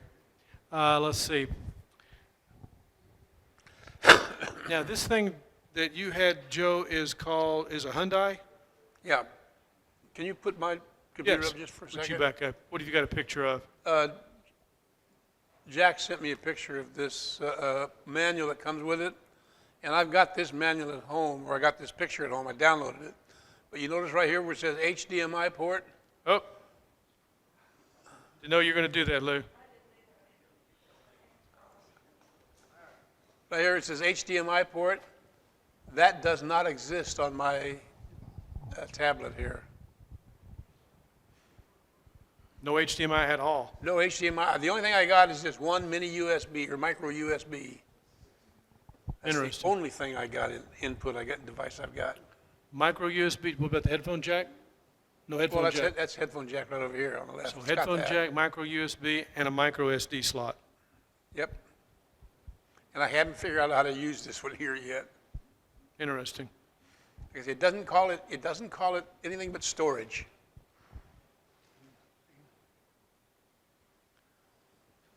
Pretty sparse on the manual and instructions. Oh yeah.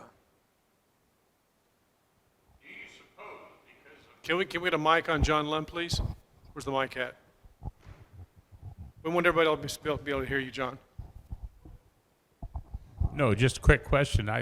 Since there is no HDMI on there, that could be the reason there's a big X across that illustration, meaning this is no longer valid. Could well be. But it's like that on other pages too. See, now this is accurate. This is the front. I've got that.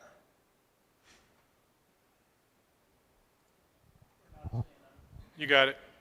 Sorry. That's the front, and that's okay. This is the back, and that's not okay. It's okay except for everything except for this HDMI port. I do not have the HDMI port. That would have been handy. Drill bit. No, what I need to do is get me a micro USB to HDMI converter, stick that in there, and then plug that HDMI port into my television, and I can have that what I want.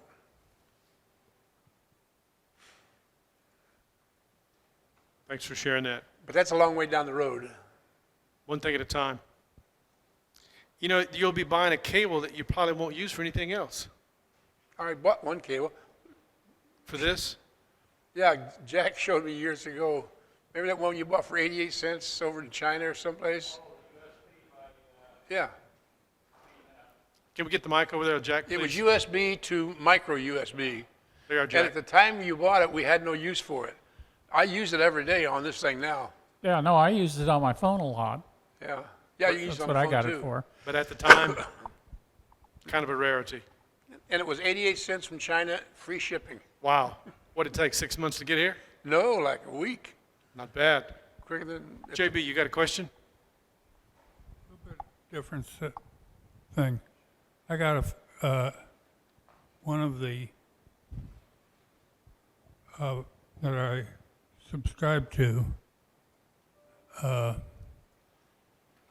It's about. It says Windows tip of the week: pin control panel to the Windows 10 start menu. Preparing for the, I guess for the creator Yeah, I'm edition. sorry, I was working on something. Now, what was your question? I got a thing from Intel Windows tip of the week: pin control panel to the Windows 10 start menu. Because the Creators Edition has hidden the, Can you hold the mic up where we can hear you? because Microsoft is hiding the control panel, making it difficult on the creators. They're making it harder to find. It's like the display thing that they've taken away we couldn't find. They've changed the way that interface works, which is very annoying. Yeah. Let me go over here to the computer and take a look. That's got that version of Windows on it. I'll do a WinVer, and this is build 1703. Yep, 1703. So we'll go back over here to the menu. And if I were to right click on it, there is no control panel here. On. Control panel's still there, but it's just not a right click on the start menu. They want you to do it the new way, not the old way. Well, that's some more change for the sake of change. Many people seem to miss the fact that if you left click on the start button and just type what you're looking for, it almost always gets it. Shortcuts work too.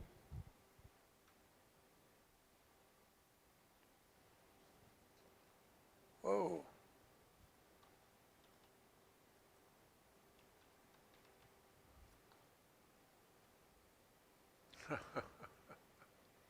You shouldn't have to go through all that. You know, if I go down here and right click on my start panel and I start typing, Yes. I get control panel, C, O, bingo, I got command prompt. It jumps right to the COs. Wow. But I really don't care because I've got a shortcut on my desktop, but I'm just trying to think about that. What do? You right click on the start Isn't that button? what you said? No, I said left click. Okay, left click and then track control. Okay, CO, yeah, It brings it to the top of the Yeah. list always, yeah. yeah. You usually only need a couple letters to make it unique. I've already got it on mine. Well, that's why I like to keep the control panel icon on the desktop, because there's still a lot of stuff I do from the control Gil? panel. Yes, sir. What Jerry was trying to talk about is you can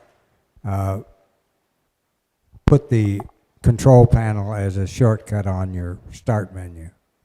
Yes. And I think that's what I've done. And, you know. Just have to put it back up there. Well, you're putting it on the start menu, which is the left click, not the right click. You're not putting it where you're accustomed to it. Yeah, I know what you're saying, but if you put it on your desktop, that's just one click and That's easier. You're right. I Yeah. agree. Putting it on the desktop is easier. Yes. Yeah, I like it on the desktop. Even that's kind of annoyingly hard to find sometimes, but it's still there. But the thing that got me first with this new update was the display settings. They've changed that. That's not the display we're used to, as opposed to on this other machine, display settings. If that'll come up, we can change computers. We'll go to number 3. Wow. It's not coming up. Something's making it hang. Don't know why. Annoying. But anyway, it's different. So, is that a comment or a question, or I don't understand. can we put a mic on you, JB? What is the start menu that you, That, The start. show mine real quick. Start. Let's put. Okay. Back over to Joe. Number 5. This is the start menu here. To get it, normally you have to click on the start menu button down here, and that will bring up the Microsoft start menu. So from here, you go back and click on one of your programs down here. And this lists all programs, all JB, apps. JB, do you have the Creators Update installed? no, Okay. Are you thinking about it? yeah, Okay. If you're going to put it in, the easiest way to get the control panel back is to put the icon on your desktop. Yeah, before you put it in, yeah. yeah. Yeah. You can do it afterwards, but it's easier to find if you'll do it ahead of time. Yeah, that's, because that I help? understand that when you install it, it keeps all the things you have. It's supposed to keep your settings, yes. Yeah, knock on wood, I agree. I've got Creators Update on 2 machines. I put it on mine, the RYZEN I built, and I put it on Lou's, the RYZEN she built.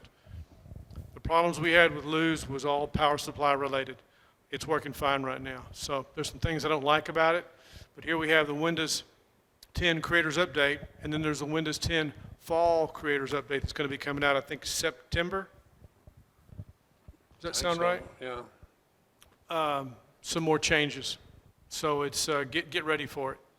Now, Microsoft says they're not going to push the Creators Update to you until they've run through some of the bugs. Some people have had trouble with it. And they suggest people don't put it on unless you want to run on the bleeding edge. I got it on 2 machines and I'm okay with it. The machine I've been rendering with, the machine I have a lot of my rendering software on, the Magix Vegas Video, and there's a deal on that right now I'll tell you guys about in a minute if you're interested for Vegas Video, if you want to buy it. That's got the Windows 10 Creators Update on it.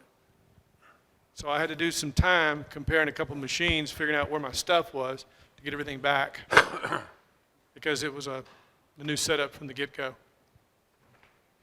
Does anybody have any more questions about Windows 10 Creators Update? Does anybody else plan on going there? You will, kicking and screaming. Get your settings like you want it now, so it'll keep them. Because it'll make some changes, and that's one that's a big deal. To me, it's a big deal. For example, when I install Davinci Resolve or any of the Blackmagic software, I have to uninstall the old version before I install the new version. I have to be able to get to the control panel, get to the add remove programs to do that. So why should it be so hard to get into the control panel? When all I'd have to do is from the desktop, click the control panel, go down here to the, and I just love the way that changes position according to the apps that are installed. I'm just used to calling it add remove programs. Somebody sees it before I do, holler. Wait, the programs and features? Yeah, That's for to delete. there it is. Them, yeah. Programs and features. Yeah. To me, that'll always be add remove programs. Yeah. Again, change for the sake of change. But I have to, and even sometimes looking on somebody's machine, we go to that add remove programs to see if someone's got some junk installed. For example, Exactly. the pop-ups you're talking about, there could be a program installed that they're not aware of. When you download something, there may be a container file that has a bunch of other junk. That's like that program Joe says, always install that program that watches your stuff. What's that program called? Unchecky. Unchecky. Uncheck key. You can also do the add remove programs through CCleaner. CCleaner can do it too. And that's what I like about 9i. There's no It's container. easier to read. What, see, like I tell people when I work on their machines, after they've downloaded something, pull up add remove programs and sort by date. And if you find 3 programs there that you don't remember installing, something else installed them for you, just take them off right now before they have a chance to, before you start up and start using them. Yes. And they already infect your machine. Yes. So if you do that right away, you'll be safer.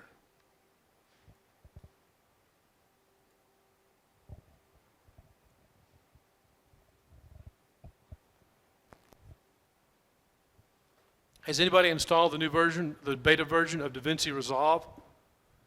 I've installed the latest version. It'll come up and it won't crash, but I can't do anything with it. Yeah, it's very useful. The previous version would crash. This version won't crash, but I can't do anything with it. It just sits there looking at me. So I'm using Magic's Vegas Video to do all my video work with right now, which I'm happy with. As long as my effects work that I'm working with, I'm happy. We'll go back over to the talking points again. There's a couple other items I want us to get through. Now, Dwayne sent this on this is talking point number 4 on the PC World, Asus ROG Strix. That's the Asus Republic of Gamers. And this is PC World. Love those ads. Need to get my ad blocker installed. The first RYZEN laptop. Talked about at Computex.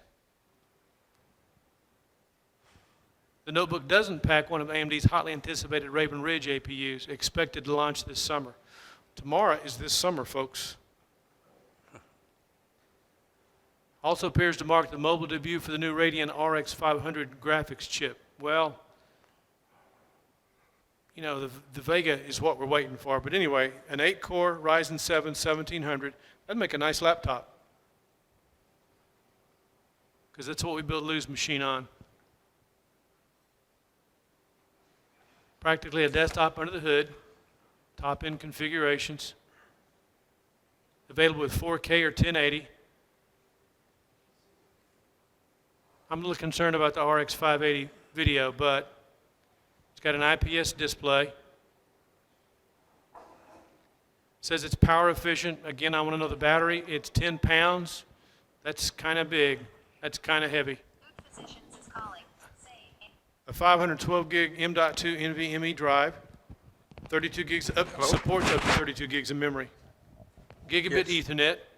It's got Wi-Fi, USB-A, and USB-C ports, an SD card reader. That's pretty much a given. Hasn't released pricing for the notebook, which will be available later this summer. You know, I know enough about it that I want to know more. The fact that it's got a Ryzen 7, that's got me curious. I'm going to roll through that video in case we have any issues. Asus debuts the first ever Ryzen laptop, so Asus is coming out with one. Great. I want to know more about it. Now, a while ago, I was going to tell you about this one from Dwayne when we were having difficulty with the browser. Dwayne sent this in from Windows Central, why the new Surface Pro's fanless Core i5 is a serious processor and a great option. What was your take on that, Dwayne? Did you think much of it? Where's the mic? Can we get a mic on Dwayne, please? Thanks, Robert.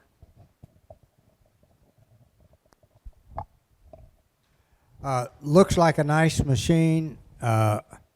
Again, I think what we're going to have to see is what happens when they turn the speed up. How are they doing the fanless processing? Yeah. Does it mean if you're really working on something serious, they're going to have to cut back the power in order to keep the heat down? Yeah. Or are they going to be able to use the chip at its full capacity? Right. If they are, then I think it is going to be, a serious contender. Starting at $1,000 up to $1,200, 4 gig and 128 gig, or 8 gig and 256. It's got a place. I want to know more about it.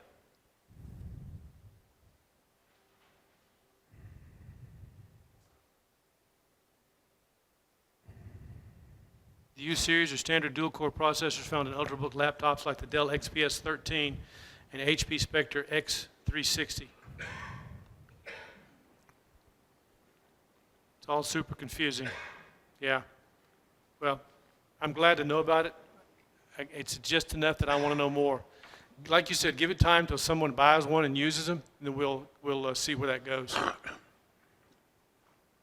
Phew, that's making my head spin. You know, the cutting back the power really means cutting back the speed. Yep. And sacrificing speed for heat, that's a concern. You coming through there? Yeah, I'll watch it. You get that down out of your way. You got it? Got it. No, I'm okay. You good? Didn't know you was going to do that. Oh, you went and got a cookie. Stop. Well, I had to get here because I didn't want to walk in front of your cameras. Oh, that's all right. Okay, do we have anything else anybody else want to cover on this? Gil, there is that one. There's the, what is it? The Huawei laptop.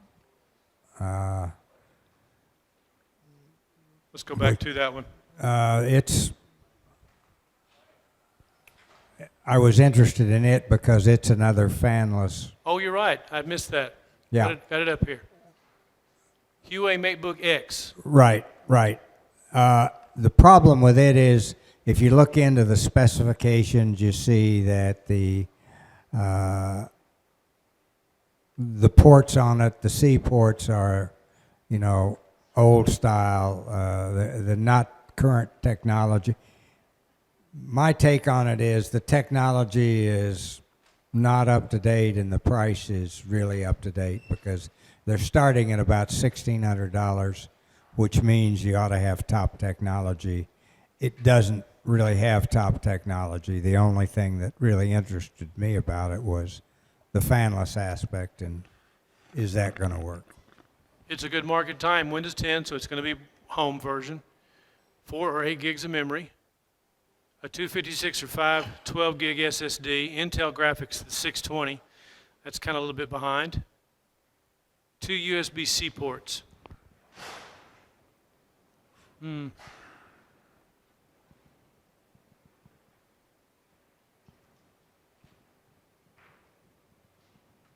Fingerprint reader. I hope they've increased the speed of those since that reading technology first came out. You know, this is so strange, and this goes back to the article that Red Shark was talking about, that someone who read it didn't understand it. And this point on this page speaks to that article perfectly. And right here between these two pictures, the two, and this is what Dwayne just reiterated. So I'm going to state it again. The 2 USB Type-C ports do power and data, but they are not Thunderbolt 3 capable. Now that's just confusing. That's just absolutely confusing. So there's Thunderbolt, but it's not. And it should be, like Dwayne said. And that's exactly what the article that Red Shark was talking about speaks to. Again, I'm glad to know about it because there's some neat things going on there, but it just misses the mark by just a little bit. You know, the funny thing is the more we learn, the more we know, and sometimes it's like maybe we know too much. But I don't mean to take any of this stuff for granted. We have expectations. And because we have the Dell in one camp and we have the Asus in another, we're comparing everything else by that. So we have an expectation for the others to match up to it. It is a matter of time. It's just a matter of time. Now, if somebody were interested in this brand, I'm not familiar with that brand. Where would you find something like that at? Like Micro Center? Any idea? Huawei MateBook. Micro Center or possibly Fry's. It's got an IPS panel. It's got a lot of potential, but it's so close, but yet just not quite. Not quite. But we keep looking. We keep searching. We're going to find what we're looking for. There's always going to be something bigger. There's always going to be something better, and we're always going to be looking for it. And as soon as we get whatever we're buying, built, whatever, You start looking for the next one. start looking for the next one. That's right. Welcome to Build or Buy. And speaking of John Lum, John, Where are you on your computer? You had sent a message that you I was were going out. to ask a question, instead you're asking me. All right. What was Actually, I have purchased most of the parts necessary. I bought some at Micro Center this last weekend, and I ordered some stuff from B&H, which I should have by, I don't know, this weekend, first of next week. So what all did you get? Everything you need? Well, I was looking down at my list of what I did buy and note things I didn't buy. Well, for instance, I neglected to buy a CPU cooler. I was concerned about clearance, but they have Details. some pretty low clearance ones on the market, specifically designed to fit the 1151 socket. And they aren't expensive, so I think maybe this weekend I'll go buy one. And I noticed I didn't get any of that heat conducting paste. Yeah, well, I be don't sure- need that if I don't have the cooler yet, so I have to get the paste and the cooler. Be sure and get some thermal paste. I'm a big fan of the paste. Everything now that I come across, I did it to Lou's machine and to my machine. I took off the stuff that came with it, whatever that pad was. Arctic silver, what you want. Yes, you want Arctic silver. Get Arctic silver. I think that makes all the difference in the world. What was that, a brand name? Arctic silver. Arkan Silver, all right. Comes in a little tube. I mean, it's about as big as your little finger. All right. When I buy it, I usually buy it in a 2-pack because it's less expensive. And they claim it'll do quite a few CPUs, and I use an old credit card. I don't put a blob. They talk about putting a little blob on there, and it'll smear when you press it down. I put that blob on there, and I take an old credit card, and I wipe that stuff on to get it on there nice and thin, but I coat the whole thing. Arctic silver will not create any problems as far as electrical conductivity, but it is a good transfer of heat. Right, right. Okay, and I didn't buy the Blu-ray optical disk driver. That wasn't a critical item, since it's going to be an external part now. Really is irrelevant to building the computer itself. So that's something I'll get down the line. I think aside from getting the cooler, I will have by the first of next week everything needed to put the computer together. I talked to Joe about, I guess, penciling me in tentatively for next Wednesday to start assembling this thing, assuming Wednesday. everything shows up. Now remember, next Wednesday is the first Wednesday, so we're also going to be doing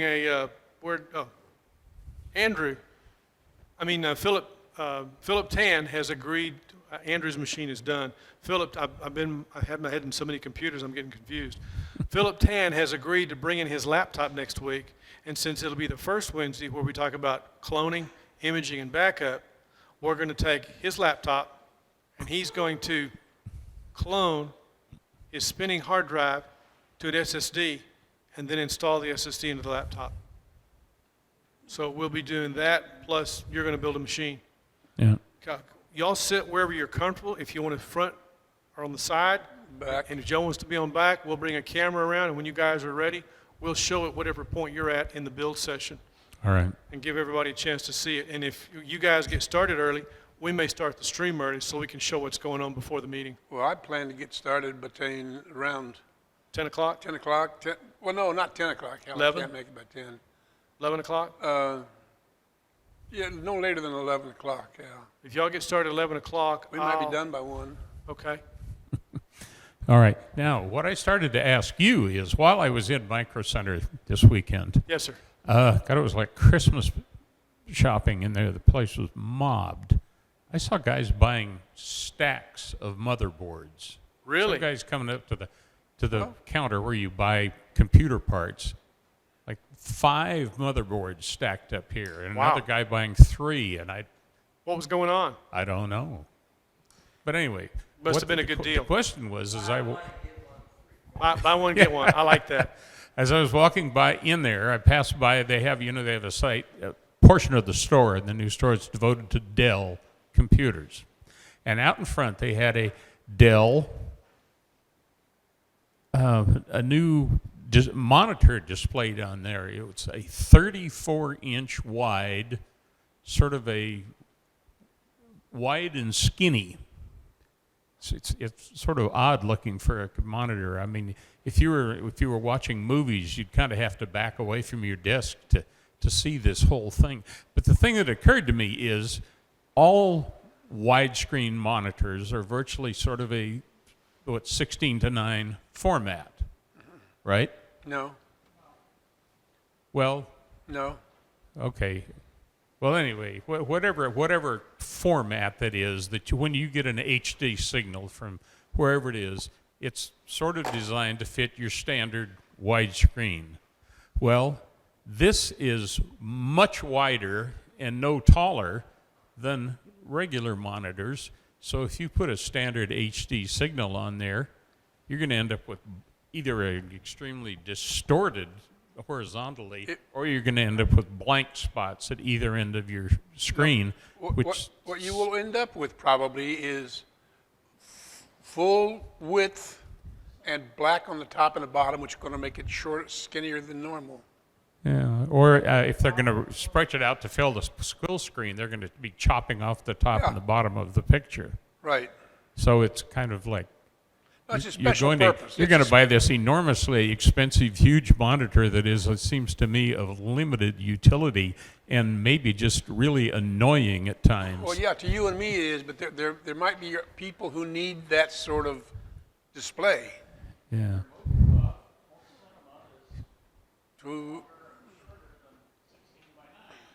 Cal, I was working on something. What monitor are you talking about now? It's a Dell 34-inch ultra wide or something like that. It's in the Dell website. It's just specs. I guess if you had one of these situations where you have to have, say, 3 different documents displayed simultaneously. Hang on a second, John. Yeah, it's a 21 by 9. 21 by 9. Yeah. The aspect ratio. It's the aspect. 34 inch. Anyway, just For day traders? it's like $900 for this thing.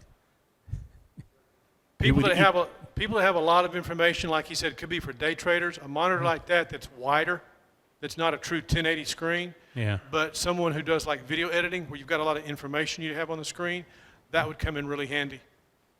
Because the way the interface is docked, when you look at it, video editing, the window you're working on is a little bitty window. And if Right. you had an extra wide screen, that little bitty window would be larger. You could undock that and make it the other part of the monitor instead of having to have it to a second monitor. There's a lot of, or someone that's doing web design, where you have the interface for the website, but then you have all the controls you're working with. You'd have room for those controls and still be able to see the screen. Don't do that. Don't do that.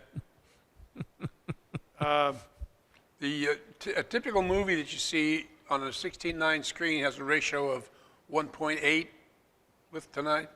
Most movies nowadays are like 2.38. See? So that's why you have, even with a good screen and so on, you still have the black on the top and the bottom.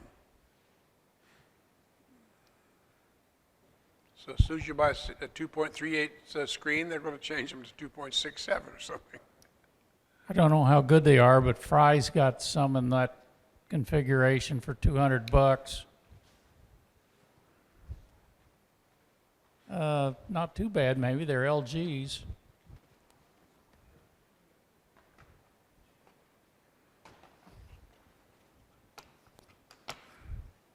What do they call them? What's the pixel rating? Huh? What's the pixel rating? Doesn't say in the specs I've got in front of me. It's 21 by 9 ratio. Got them in a 24 inch and a 27 inch.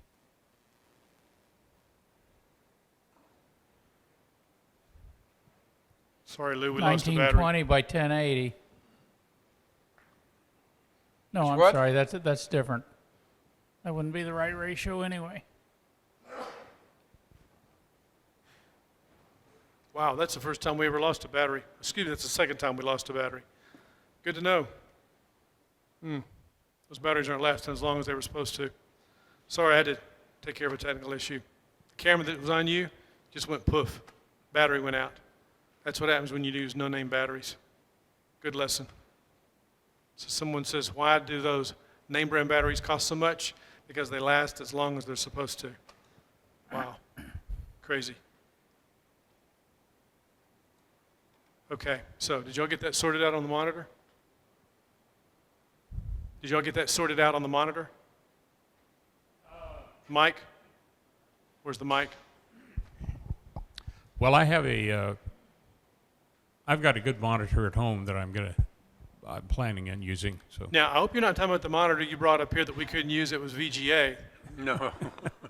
Don't Well, bring this that is up a- again. Don't bring that one up.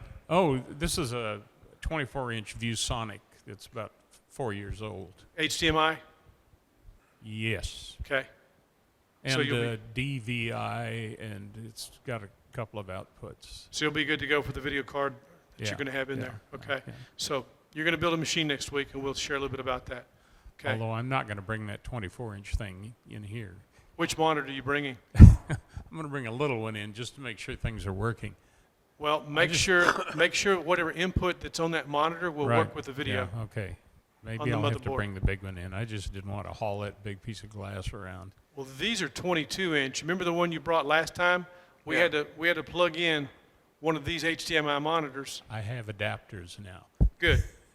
Make sure you got all that stuff so you can build. Right. Okay. So any more questions? Remember, next week we're going to be building a computer. Two things we're going to do. We're going to build a computer, and we're going to be upgrading an SSD. Upgrading a laptop from a spinning hard drive to an SSD, and we're going to clone it. That'll be Andrew Tan's computer. Any more questions? Yes, JB. Andrew, bring up your Windows 10 disk too, if you can. Either Windows 10 disk or your Windows 10 on a USB stick. Either one. Either one. Yes, JB.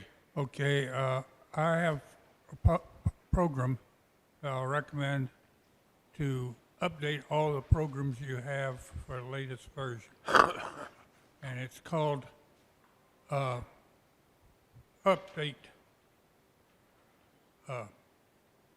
What's it called? And how do we find it?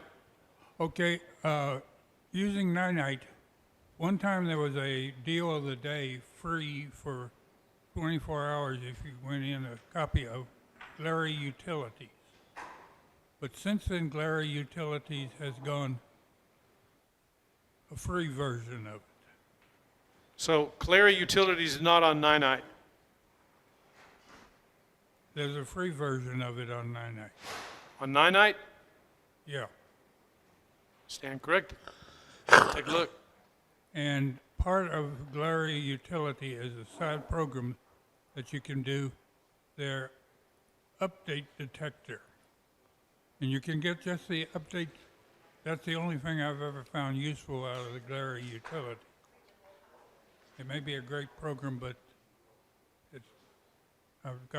it's duplicate of everything else, except this. What's Clary Utilities under?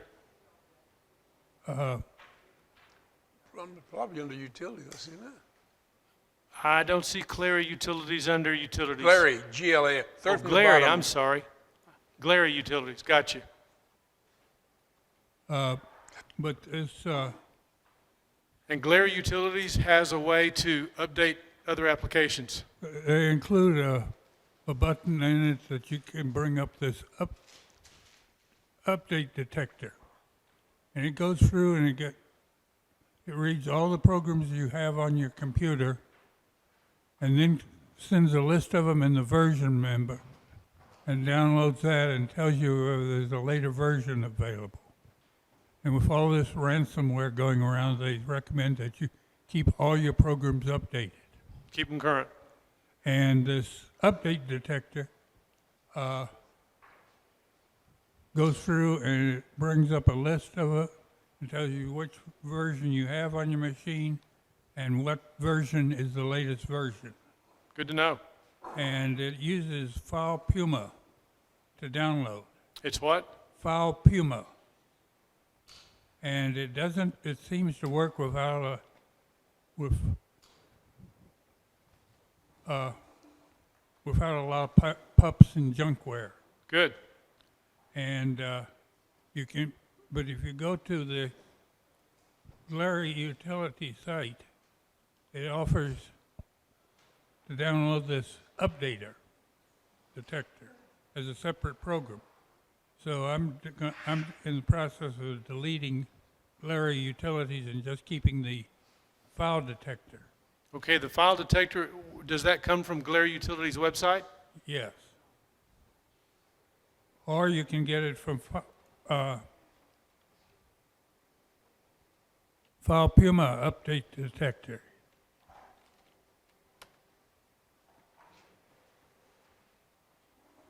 And you're calling that file Puma?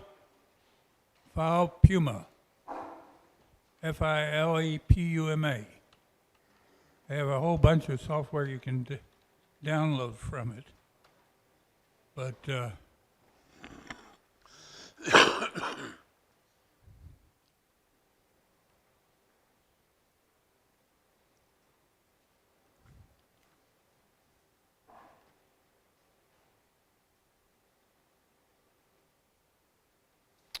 File Puma Update Detector. There it is. yeah. As I say, having the whole glare utilities on there and only using the one little side program, which you can download separately, it doesn't seem to make much sense to keep the glare utilities.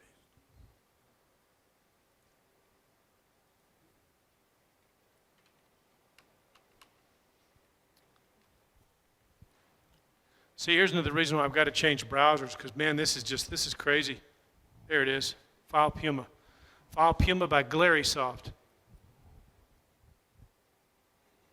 And it's freeware. Can't beat the price. We'll get a link up on Builder Buy, and we'll mention this again maybe next week. File Puma Update Detector, and it's free. Help you keep your applications. Does anybody update it? Does anybody use Kaspersky? Okay, Kaspersky has a module that it will pop up when applications have an update, and you can update the applications through that module. I've seen it a few times, not all the time. Had it pop up on one of the machines today, so I thought I'd mention it. But I like the idea of this. Thanks for sharing that. Does anybody have anything else to share today? I want to thank Tommy and Vicki for sharing that birthday with us. Happy birthday, Tommy. Thank you, Vicki. Yep. Makes us feel spoiled and special. So, anybody want some more sweets? We'll twist your arm on the way out. Folks, I want to thank you for joining us. I appreciate your support. And if you enjoy this online, I appreciate you subscribing. It's a live meeting. We do it every Wednesday. We try to have things planned, but sometimes things go different according to the discussion. Y'all have a great day, and we're signing off a little early, but we'll look forward to seeing you next week, next Wednesday. Thanks for your time.